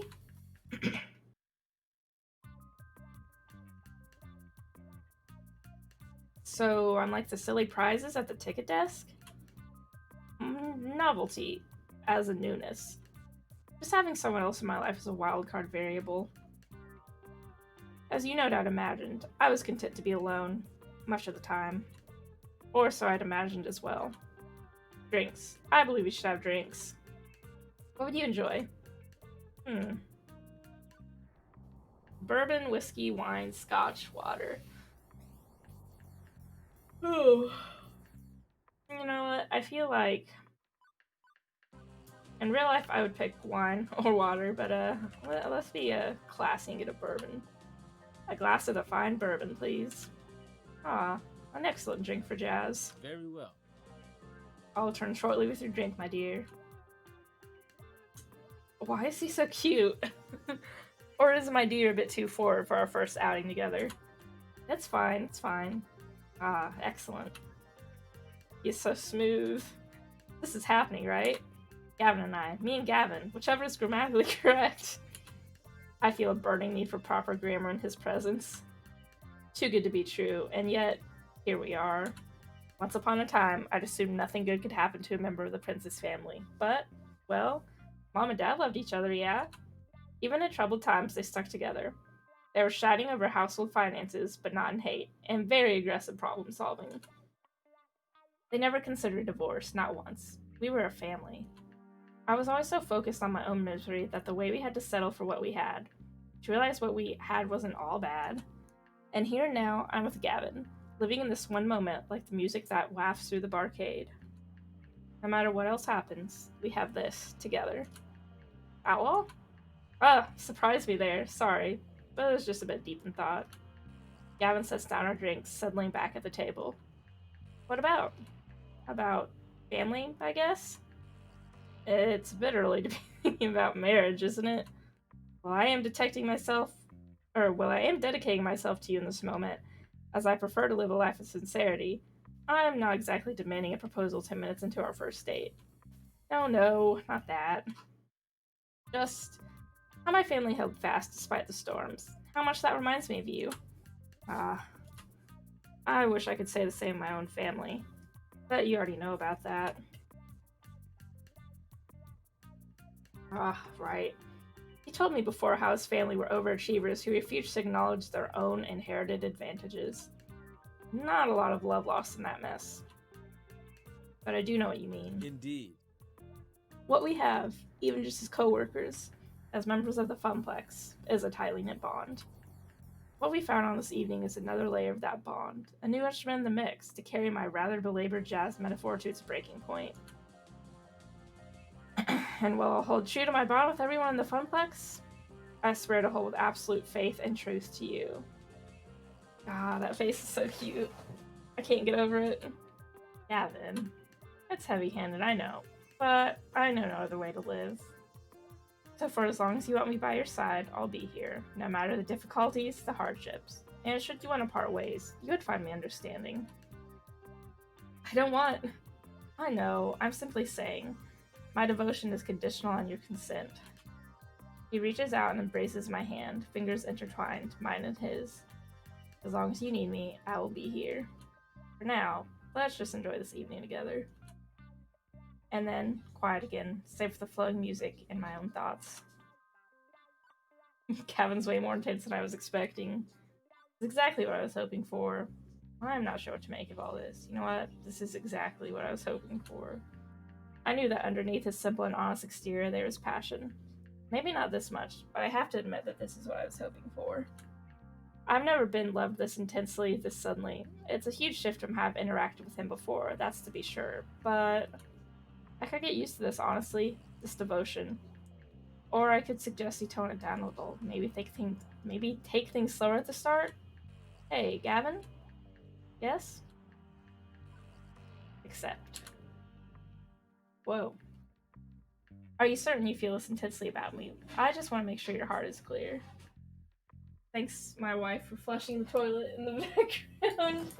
Sorry. Wait, can you come in here? I have an itch on my back. In the middle. My gal's gotta piss. On stream, you. That's In the middle? Yeah.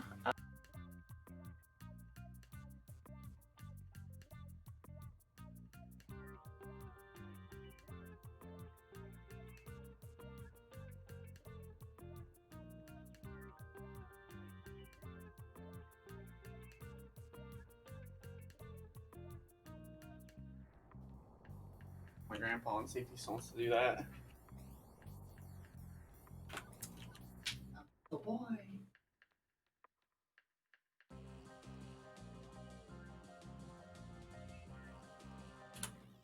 So, just to be clear, if I want you to treat me like a harem queen in some 1950X historical epic blockbuster, well, I wouldn't say no. That's not really my point. Take this matter seriously.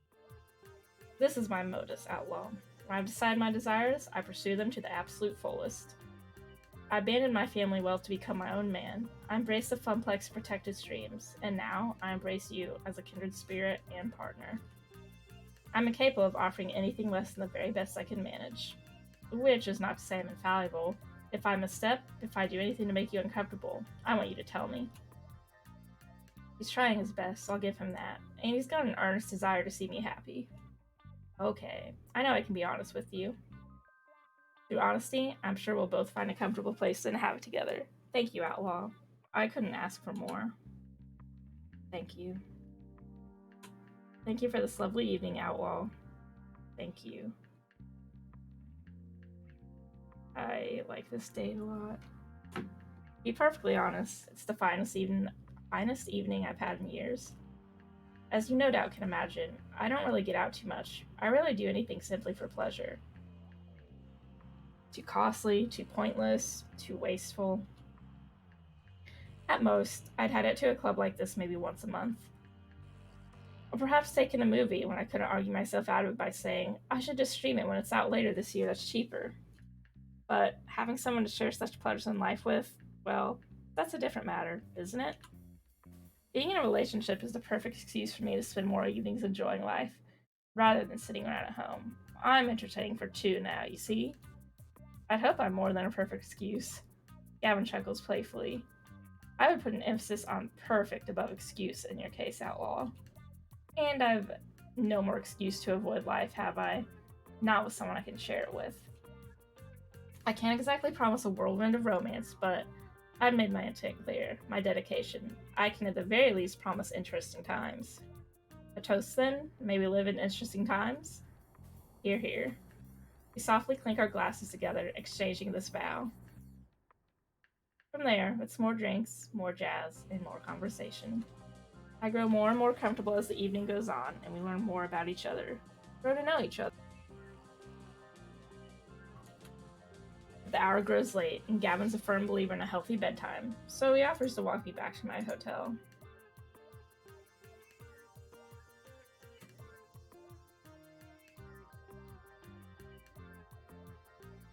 Oop, okay. It was not moving, and an incessant buzzing in my pocket reminds me of another stop we need to make along the way.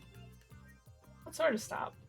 It's a surprise. Oh, hey, I, I just noticed the weird FPS meter finally went away. I wonder what caused that. Okay.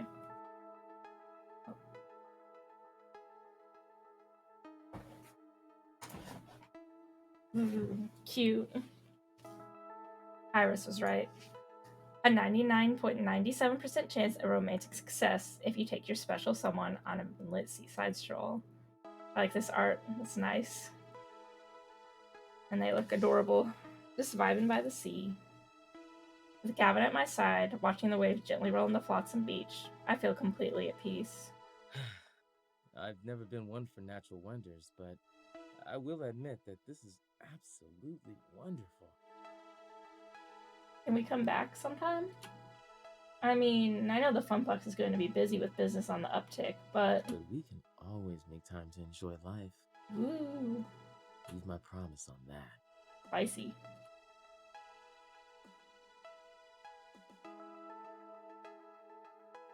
And that's how Gavin and I found each other.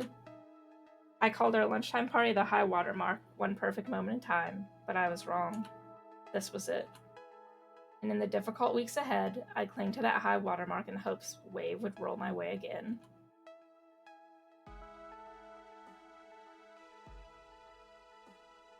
Level 5 Arcade Spirits completed. That was a long chapter.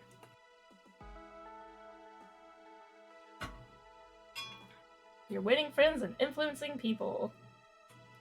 Oh, and pizza fact time. The top 10 weeks of pizza consumption occur in January. More pizza is consumed during the big game week than any other week of the year. You want to save your game? Yes.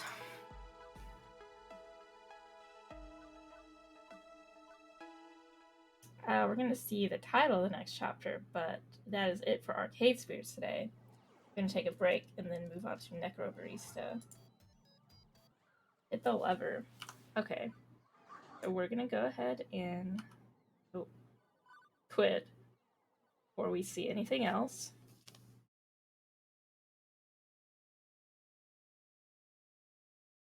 And I'm going to go ahead and get the next game opened up.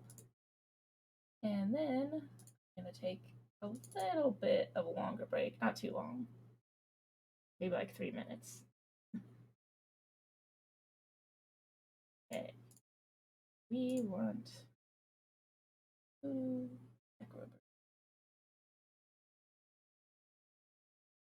and change game we are playing.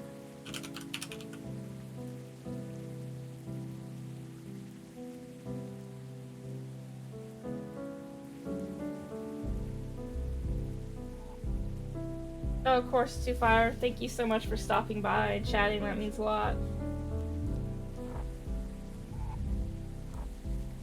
And thank you for helping write such a great game. I hope you have a nice day. Okay, it is time to take a short break, and I shall be back just a bit.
Alright, hello everyone.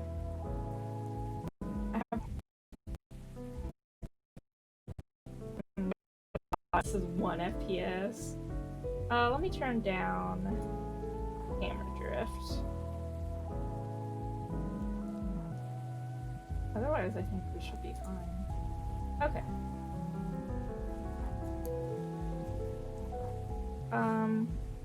So since last week, dropping a lot of frames.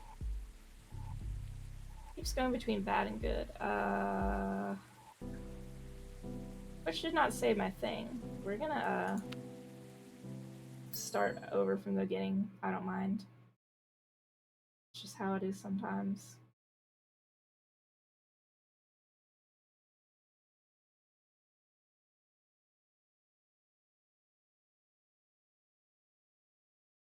Computers exploding. Let me,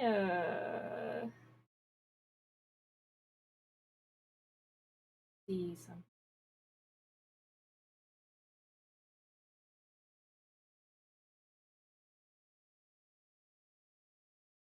That's not what I.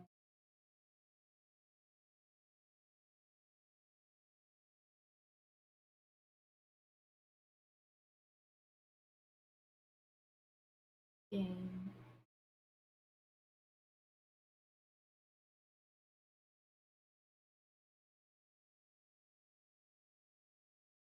Oh, we have a nice pink outline going on here. They thought of the faraway grave on the plain. They thought of the comrade who came not again. They lifted their glasses, and sadly they said, "We drink to the name of the mate who is dead." We lost him. It's so bloody damp down here. I know we're in a cellar, but I don't suppose you have a window we could open or anything? Yeah, we've got a vent that leads outside somewhere. Maddie, can you open it up? Get some fresh air coming through? I'm pretty sure it's got a dumpster or something sitting on top of it right now. Besides, I'm busy. Just grin and bear it.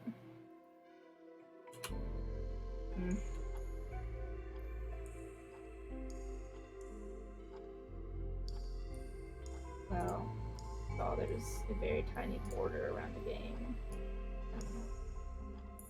Oh. Dang.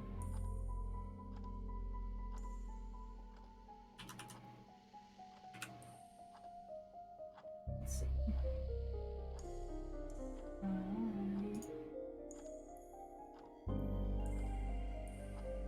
Alright, this game is deciding to not fit. Let's see. Oh.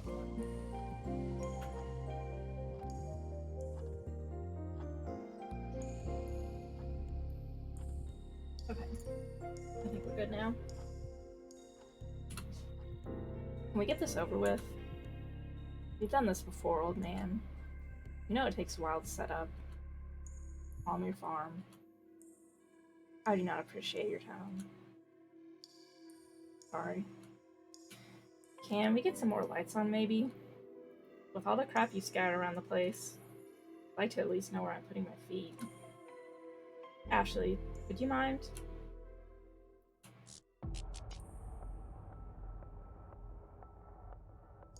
Thanks. You're more organized than last time, I see. Practice makes perfect. Hey, Maddie. How much more wire do we need? I think that's enough. Great. Now. Shay? What's up, little P? I found you a chair. Thank you.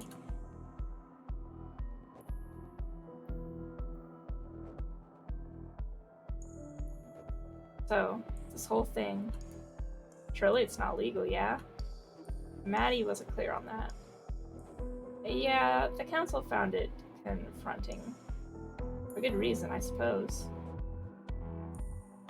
because it utterly upsets the natural order. Mate, it's not just bureaucracy. Shush, you. Most rules can be bent, after all. And Maddie has a particular fascination with breaking rules. Real quick, I will mention this is set in Australia. I cannot do an Australian accent. I don't want to butcher it, so just pretend. As I'm sure you've realized. Hey, don't give her all the credit. Ugh. Is this related to her gambling for time? Mm-hmm. So, the transfer was the same sort of magic we're doing now, yes. Small scale, though. Doing it on a larger scale requires a bit more preparation. Council successfully suppressed all available information about it, though. For good reason. What if something goes wrong? Well, you don't tend to mess it up more than once. Or try again after you fail, for that matter. Stubborn scholars notwithstanding. What do you even call this sort of magic, then? Question's irrelevant, because it's banned. Badass? I call it badass. Well, by definition, it's a conduit ritual. But, looking past all the smoke and mirrors and fancy names, you can just call it necromancy.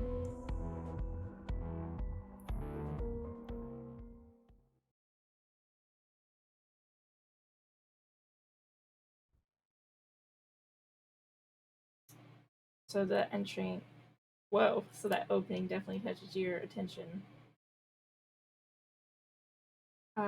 I got 2 chapters in, so I got a little bit of story, but not too much, so I'm actually still really excited to see where this goes. Oh, sorry. I'll probably just play the first 2 chapters again today, because my throat is starting to feel sore, so.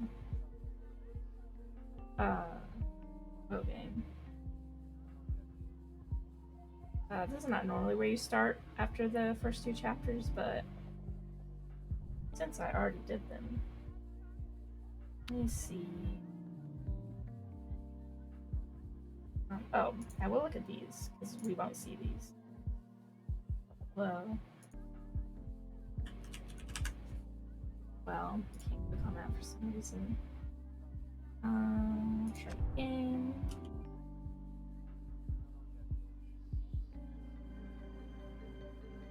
Let me, try medium. Will that help? Okay, better. It's not what we want. Actually, I might be able to go from there.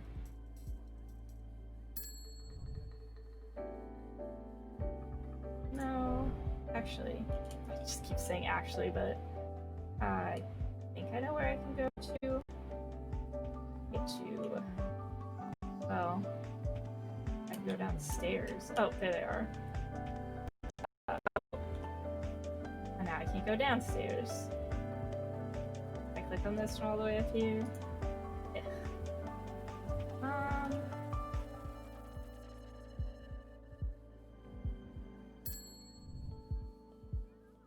That's not the next chapter either.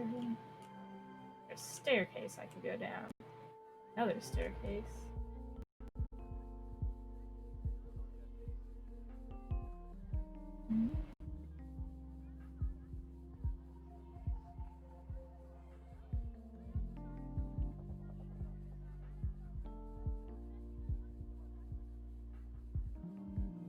No.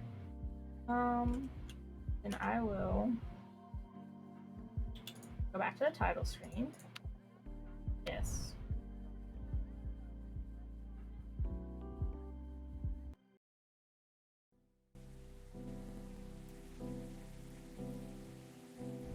Shoot, I might put this on low because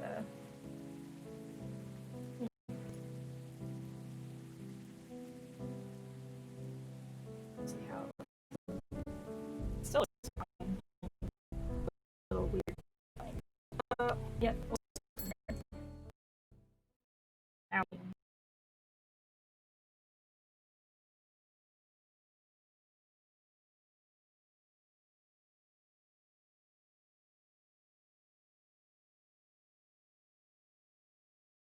I really like this game so far.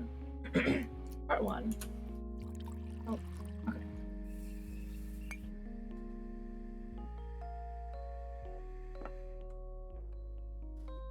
Terminal. Carlton, Victoria.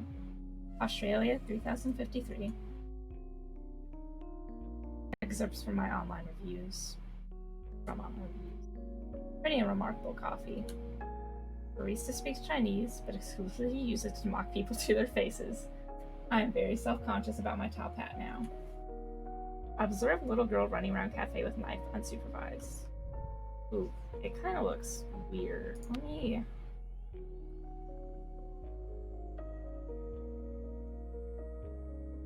Let me see.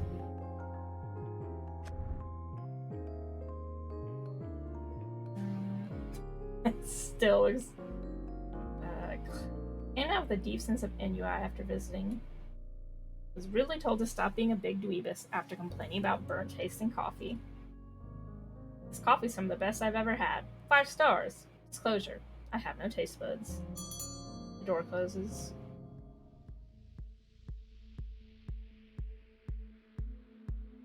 Maddie sighed and began cleaning a glass. She glanced up at the person who just walked in, but he didn't seem quite ready to approach the counter. Hey, mate, are you right? Ah! See, I don't think it changed back yet. But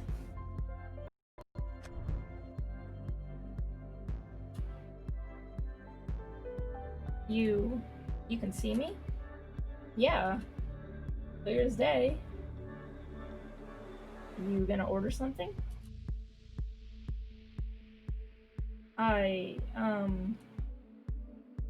been walking around for hours. Nobody was listening to me. I don't even know how I ended up here. I think you'll find it was the front door. He chuckled nervously and took a deep breath. Right. Where am I? This, dearly departed, is the terminal. Carlton's finest. Departed.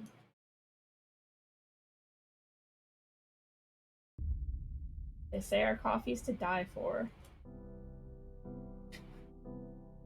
So, I don't really know how to go about this. Ask me anything, man. It's not like you're the first disheveled and disoriented dead dude to drop in. What does everyone else ask? Well, they generally start with that one. Shit. And they always say that. Then there's the embarrassed silence. Alright. I get it. You always listen to everyone who comes through? Or just the pitiful ones like me? Just the pitiful ones. Guess that's consistent. Always feel like people saw me as a pitiful guy. Nah, I'm just kidding. No, I promise. Right. I'm a fucking sad sack. I don't even know how I died, but I bet it was pitiful and meaningless. It's like everything else about me. I'm never even gonna have a chance to make things better for myself. Stuck like this. Come on. Now I'm sitting in a cafe for dead people, falling apart in front of a barista. Pull yourself together, my dude! He blinked, and slowly came back to Earth. No breakdowns in the cafe, please. I promise, man. You are okay. I know how it is. But are you? No. But I've had 100 people like you walk through the door. So I'm just averagely messy. Can't even do that, right? Ishan, you have 24 hours left on this planet until you have to move on to the next place. And I don't think you want to spend them having one big, long, extended panic attack. 24 hours? Shit. What I'm saying is, everything's okay. Take some deep breaths. We'll sort this out. I'm sorry. I'm sorry. I'm sorry. I don't want to be a fuss. It's not like I have anything else to be doing. Don't worry about it. Are you sure? I'm kind of a burden. You're not. Chin up, mate. Let me tell you about this place. I want to see if I can make the game look a little crisper. Game capture. Yes. Necrobarista, please.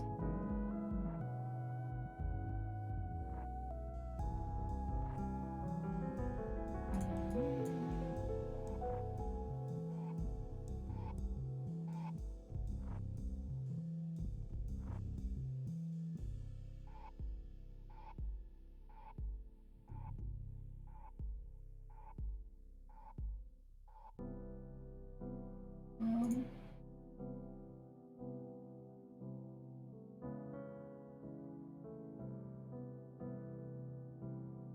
mm,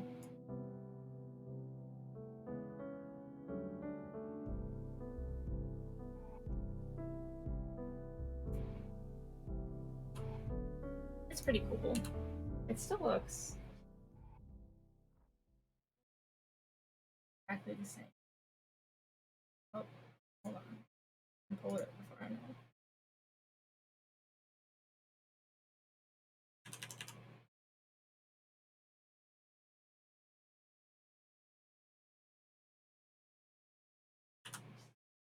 One over. One more. Um, here's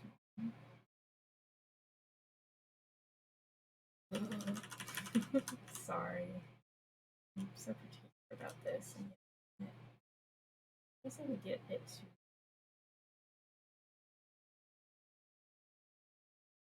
to. Um.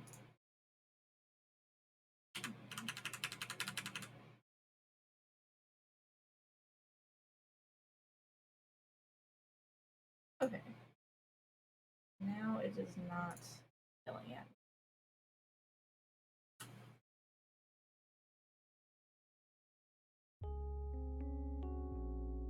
That's how long you've got before you gotta move on. 24 hours.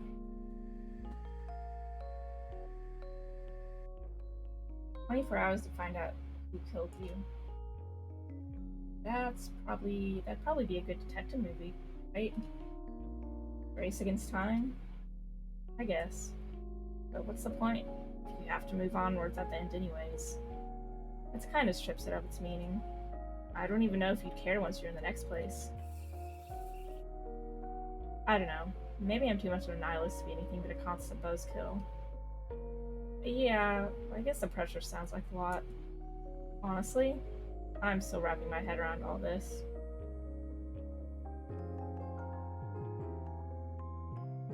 Seems a bit outlandish, doesn't it? That's the word. I guess it'd be disappointing if you found out that you just died quietly in your sleep or something, though. Yeah, most people don't die from being murdered. It's mostly sickness, or old age, or lawnmower accidents.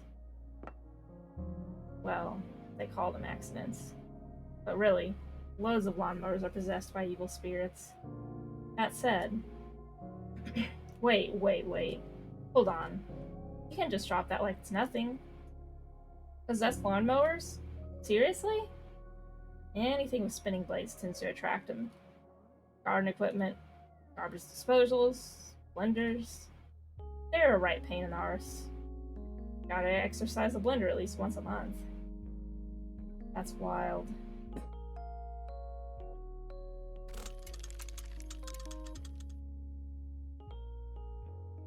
So, I don't know if it's weird to ask, but is everyone here dead? Yeah. You said this was a cafe for dead people. Does that mean it's everyone? Or some of these people just really into ghost cafes.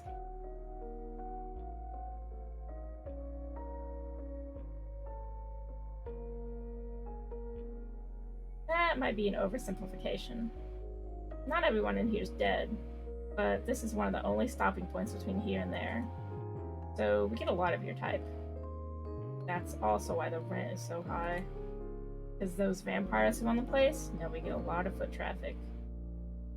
Literal vampires? No, just baby boomers with lots of money. Same thing, I guess. So, to answer your question, there are 9 customers in here right now.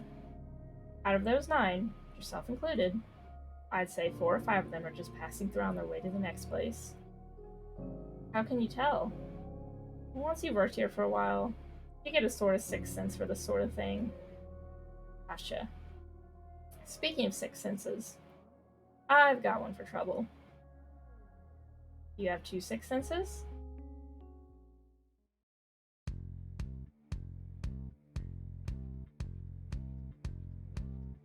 Hello.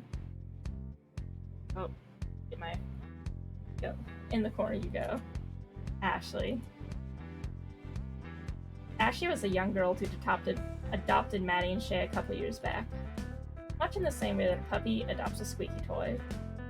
She was ferociously smart and a budding genius, but still a kid nonetheless. Today, she smelled strongly of motor oil. Her right arm was coated with it. Maddie knew she'd have to help her clean it off the joint later. And she wore a look on her face that said, "I'm an invincible genius." She was mostly right about that one, and Maddie hated it. Alright, I know that look. Spit it out. What? I don't know what you're talking about. Cut the crap, kid. What do you need this time? I'm dealing with a customer here.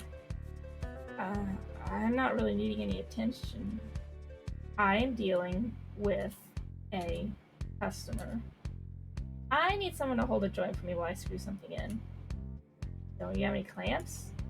You got you a bunch for your birthday last month. They're all being used for other very important things. They were not. I'm pretty sure I saw one upstairs about 10 minutes ago. I need a helper. Ashley, I'm busy. Please. Hey, I could probably... Please. I could... Ashley, you've got to let us work. We're not going to get anything done if I have to keep going upstairs to hold screwdrivers and confiscate steak knives. Ah, Ashley's pout was legendary, but over time, Maddie had grown immune to it. Hey, no dice. Ugh. What about Shay? You can help me. In the kitchen, emptying the dishwasher. The dishwasher that you were meant to empty an hour ago. Oh. It's really no trouble. Hey, why don't I take this guy? He doesn't have anything to do. He's dead. Hey, come on. Ashley, I don't have the energy to argue with you. I'm sure he just wants to relax. Dying takes a lot out of you. My cat has joined me. I'm trying to walk on my keyboard. Also, manners. God, we've talked about this. Gotta be more respectful in front of customers. Please. I'm happy to go upstairs. Really, it's fine. I don't have anything better to do. And I'm super dead. I'm cool with it. That's me, Keyshawn, very dead guy. You sure? I can just send her back upstairs. Promise. It's fine. I'll just sit around and be a pain otherwise. Perfect.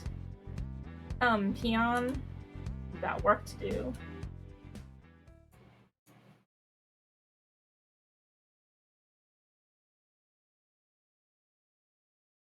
Deep down, Maddie knew that she wasn't giving Ashley enough attention, and that was causing her to act out. She felt guilty as hell about it, but at the same time, she didn't think she'd be able to solve that particular problem anytime soon. For both their sakes, she had to work on keeping the cafe afloat. even if it meant that Ashley would be required to deal with stuff on her own for a little while. And she knew she was being callous. Her internal monologue was doing a very good job of whispering cruel nothings to her in quiet moments. But even then, she had to truly wonder if there wasn't. No, I reckon this place needs more plants. God damn it, Shay. Don't sneak up on me like that, you old bastard. What's on your mind, Maddie? I was drifting off. Did I look like I was thinking weighty thoughts? Extremely. It's nothing important. Just my resting bitch face. It's different this time. How so? Right now, your expression reminds me of that time you challenged that samurai cosplayer to a fistfight. Oh, you mean the one who barged in, waving his gift store katana around me and demanding satisfaction after I told him I wouldn't put 15 shots in his coffee? That's a weirdly specific facial expression to refer to. What's it look like? The natural reaction of someone who's just been threatened with thousand-fold Nippon steel. You don't have to reenact it. The memory is precious enough that I can picture it clearly. Sort of deep disgust, mixed with a tinge of pity and just a touch of derision. At me, what a mood. You alright? Real talk. I'm fine. Is this an I'm actually fine, or more of a I'm having trouble processing and or expressing my feelings and would like the conversation to move in a different direction fine? The latter. Barrow. Offer's still open if you'd like to talk things out. In the meantime, sorry. Can I grab that tea towel? My hands are wet. Oh, yeah, here you go.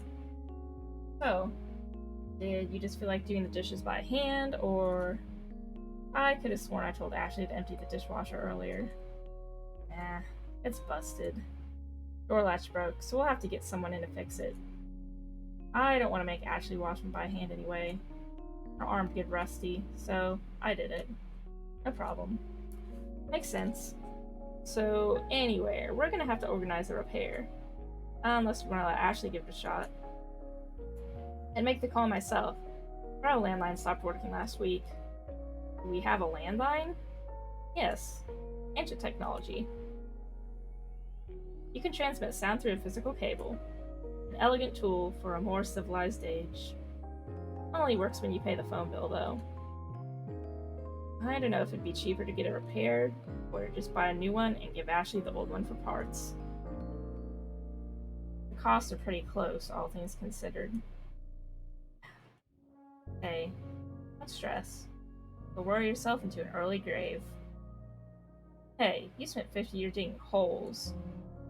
Can't talk shit at me about digging myself an early grave, can you, old guy? Ow. Old guy. I'll have you know I'm barely, 170-ish. Where's the lie? It was the middle of a gold rush. Everyone and his dog was busy digging holes. The only thing different about me is that I eventually started digging up things more interesting than gold. Didn't dig up any mobile phones, though, did ya? Could have gotten yourself a head start on learning how to work them.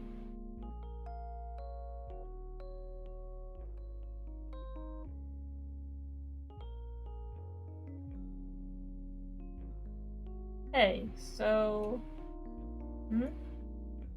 I know you're a bit stressed right now, but I think we need to put in an order for more kitchenware soon. Ugh. I know. Another thing that costs money. We're beginning to run out of cutlery, though. It keeps disappearing to somewhere, so I don't know how long it can wait before we get some more.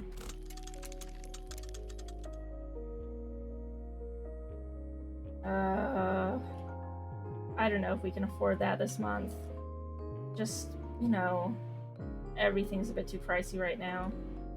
Doesn't help that the coffee cartels keep pushing prices up. I don't think the import are two suburbs over as part of a cartel. They seem quite nice. You ever spoken to them? They're obviously criminals with the rates they charge. Wholesale my arse. And yet, you keep buying from them. Well, yeah. The beans are good, man. It's just everything else on top of them that's stressing me out. Yes. I'll happily accept the blame for some of that. It's fine. You don't have to. I know it's all on me. I've just got to figure out how to pay everything off. Everything. And everyone. The time debt we owe to the Council of Death is the absolute last thing I want to think about right now. I've lost enough sleep over it already. Hey, I'm here to help. I'm worried about you, you know? You've had a lot of responsibility dropped on you in a very short period of time. And I can't help but feel a little bit culpable for that. I know. Yeah, I know. And you, I can't thank you enough. It's alright. Hold yourself together. We'll figure it out, just like we always do. I just don't want to deal with it, you know? I get it. I don't want you to feel like I'm imposing or interfering too much. I know the cafe's yours now. And even though things are a bit much at the moment, I know I keep saying this, Maddie, but I don't know how much time we have to deal with all of this before things start falling apart. Things are already falling apart. Regardless, you're going to have to face reality at some point. Oh my god, I know! I don't need any more reminders from you. Back off, man. Council's always sitting on the back of my mind. I'm doing my best over here. My best is all I can do, okay? Just because you're my best friend and my old boss and my mentor doesn't mean I need you preaching at me about how I need to deal with my problems. Because they're my problems now, not yours. Alright, no worries. I'll give you some space. I might go check on Ashley. Seen her recently? She's upstairs. Dragged a customer up there talking about clamps or something. I'd better go rescue them. Be back in a bit.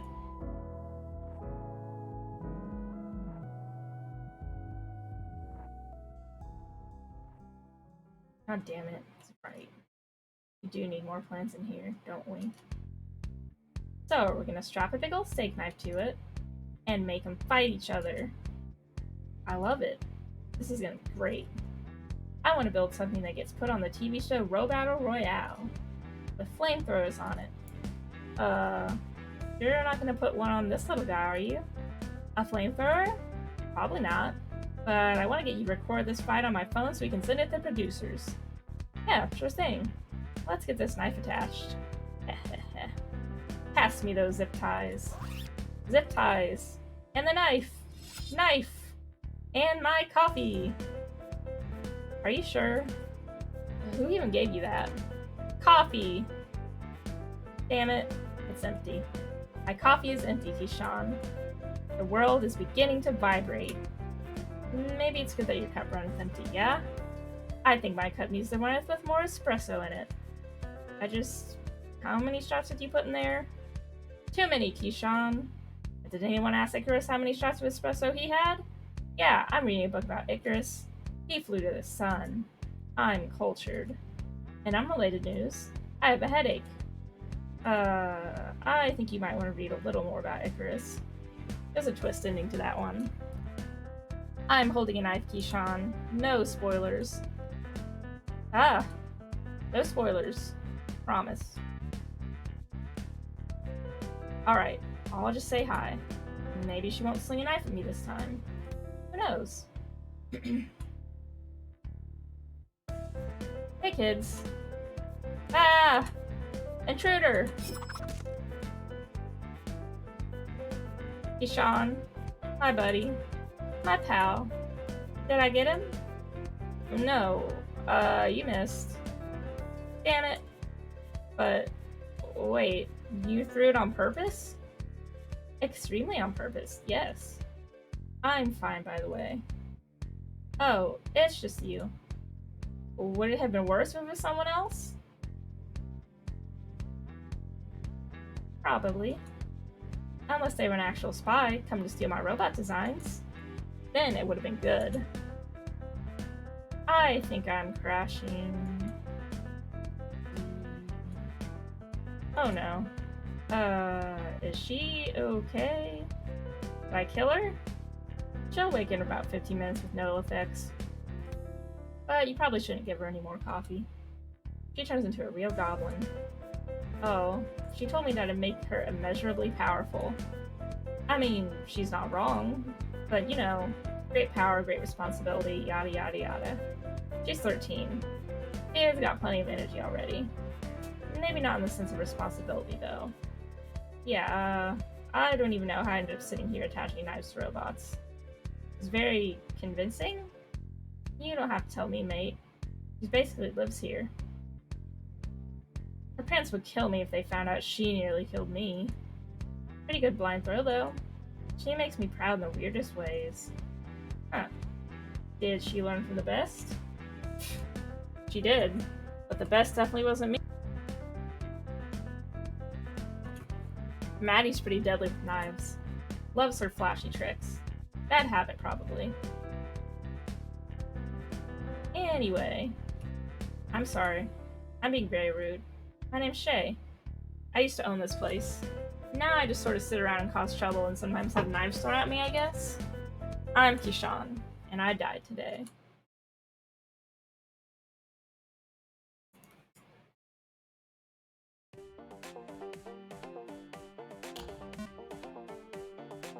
Ah! I'm alive! I'm alive! Oof, we got a loud one here. Aw, be nice. You know it's scary waking up. Big light coming towards me. I think it's reliving its last moments. Looks like it. What is happening? Hello. I do not remember having this many limbs. Join the club, pal. We are reborn in a new image.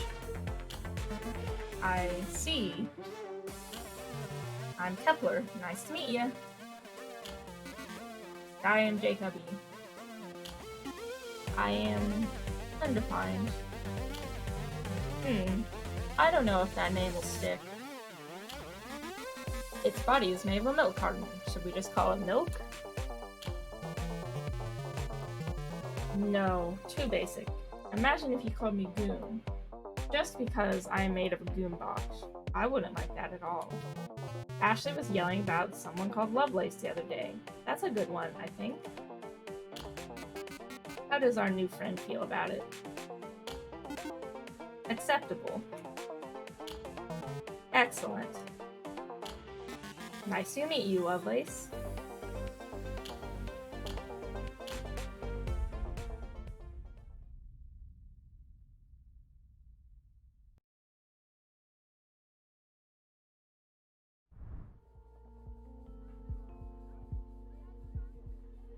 So normally after chapters, you get a thing to... I guess we can't make a bookmark because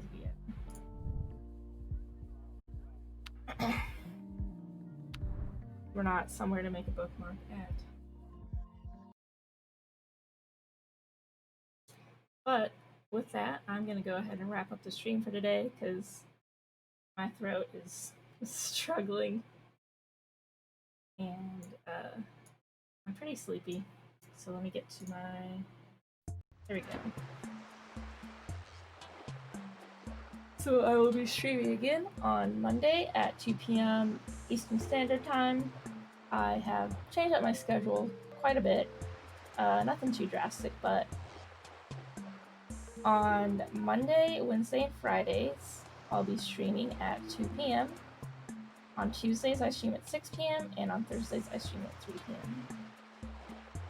So yeah, Monday at 2 is when you can find me next. I'll be playing Minish Cap, and I'll be playing more Necrobarista on Tuesday and more Arcade Spirits on Thursday. Thank you everyone for watching, and I hope you all have a nice Saturday. Bye-bye.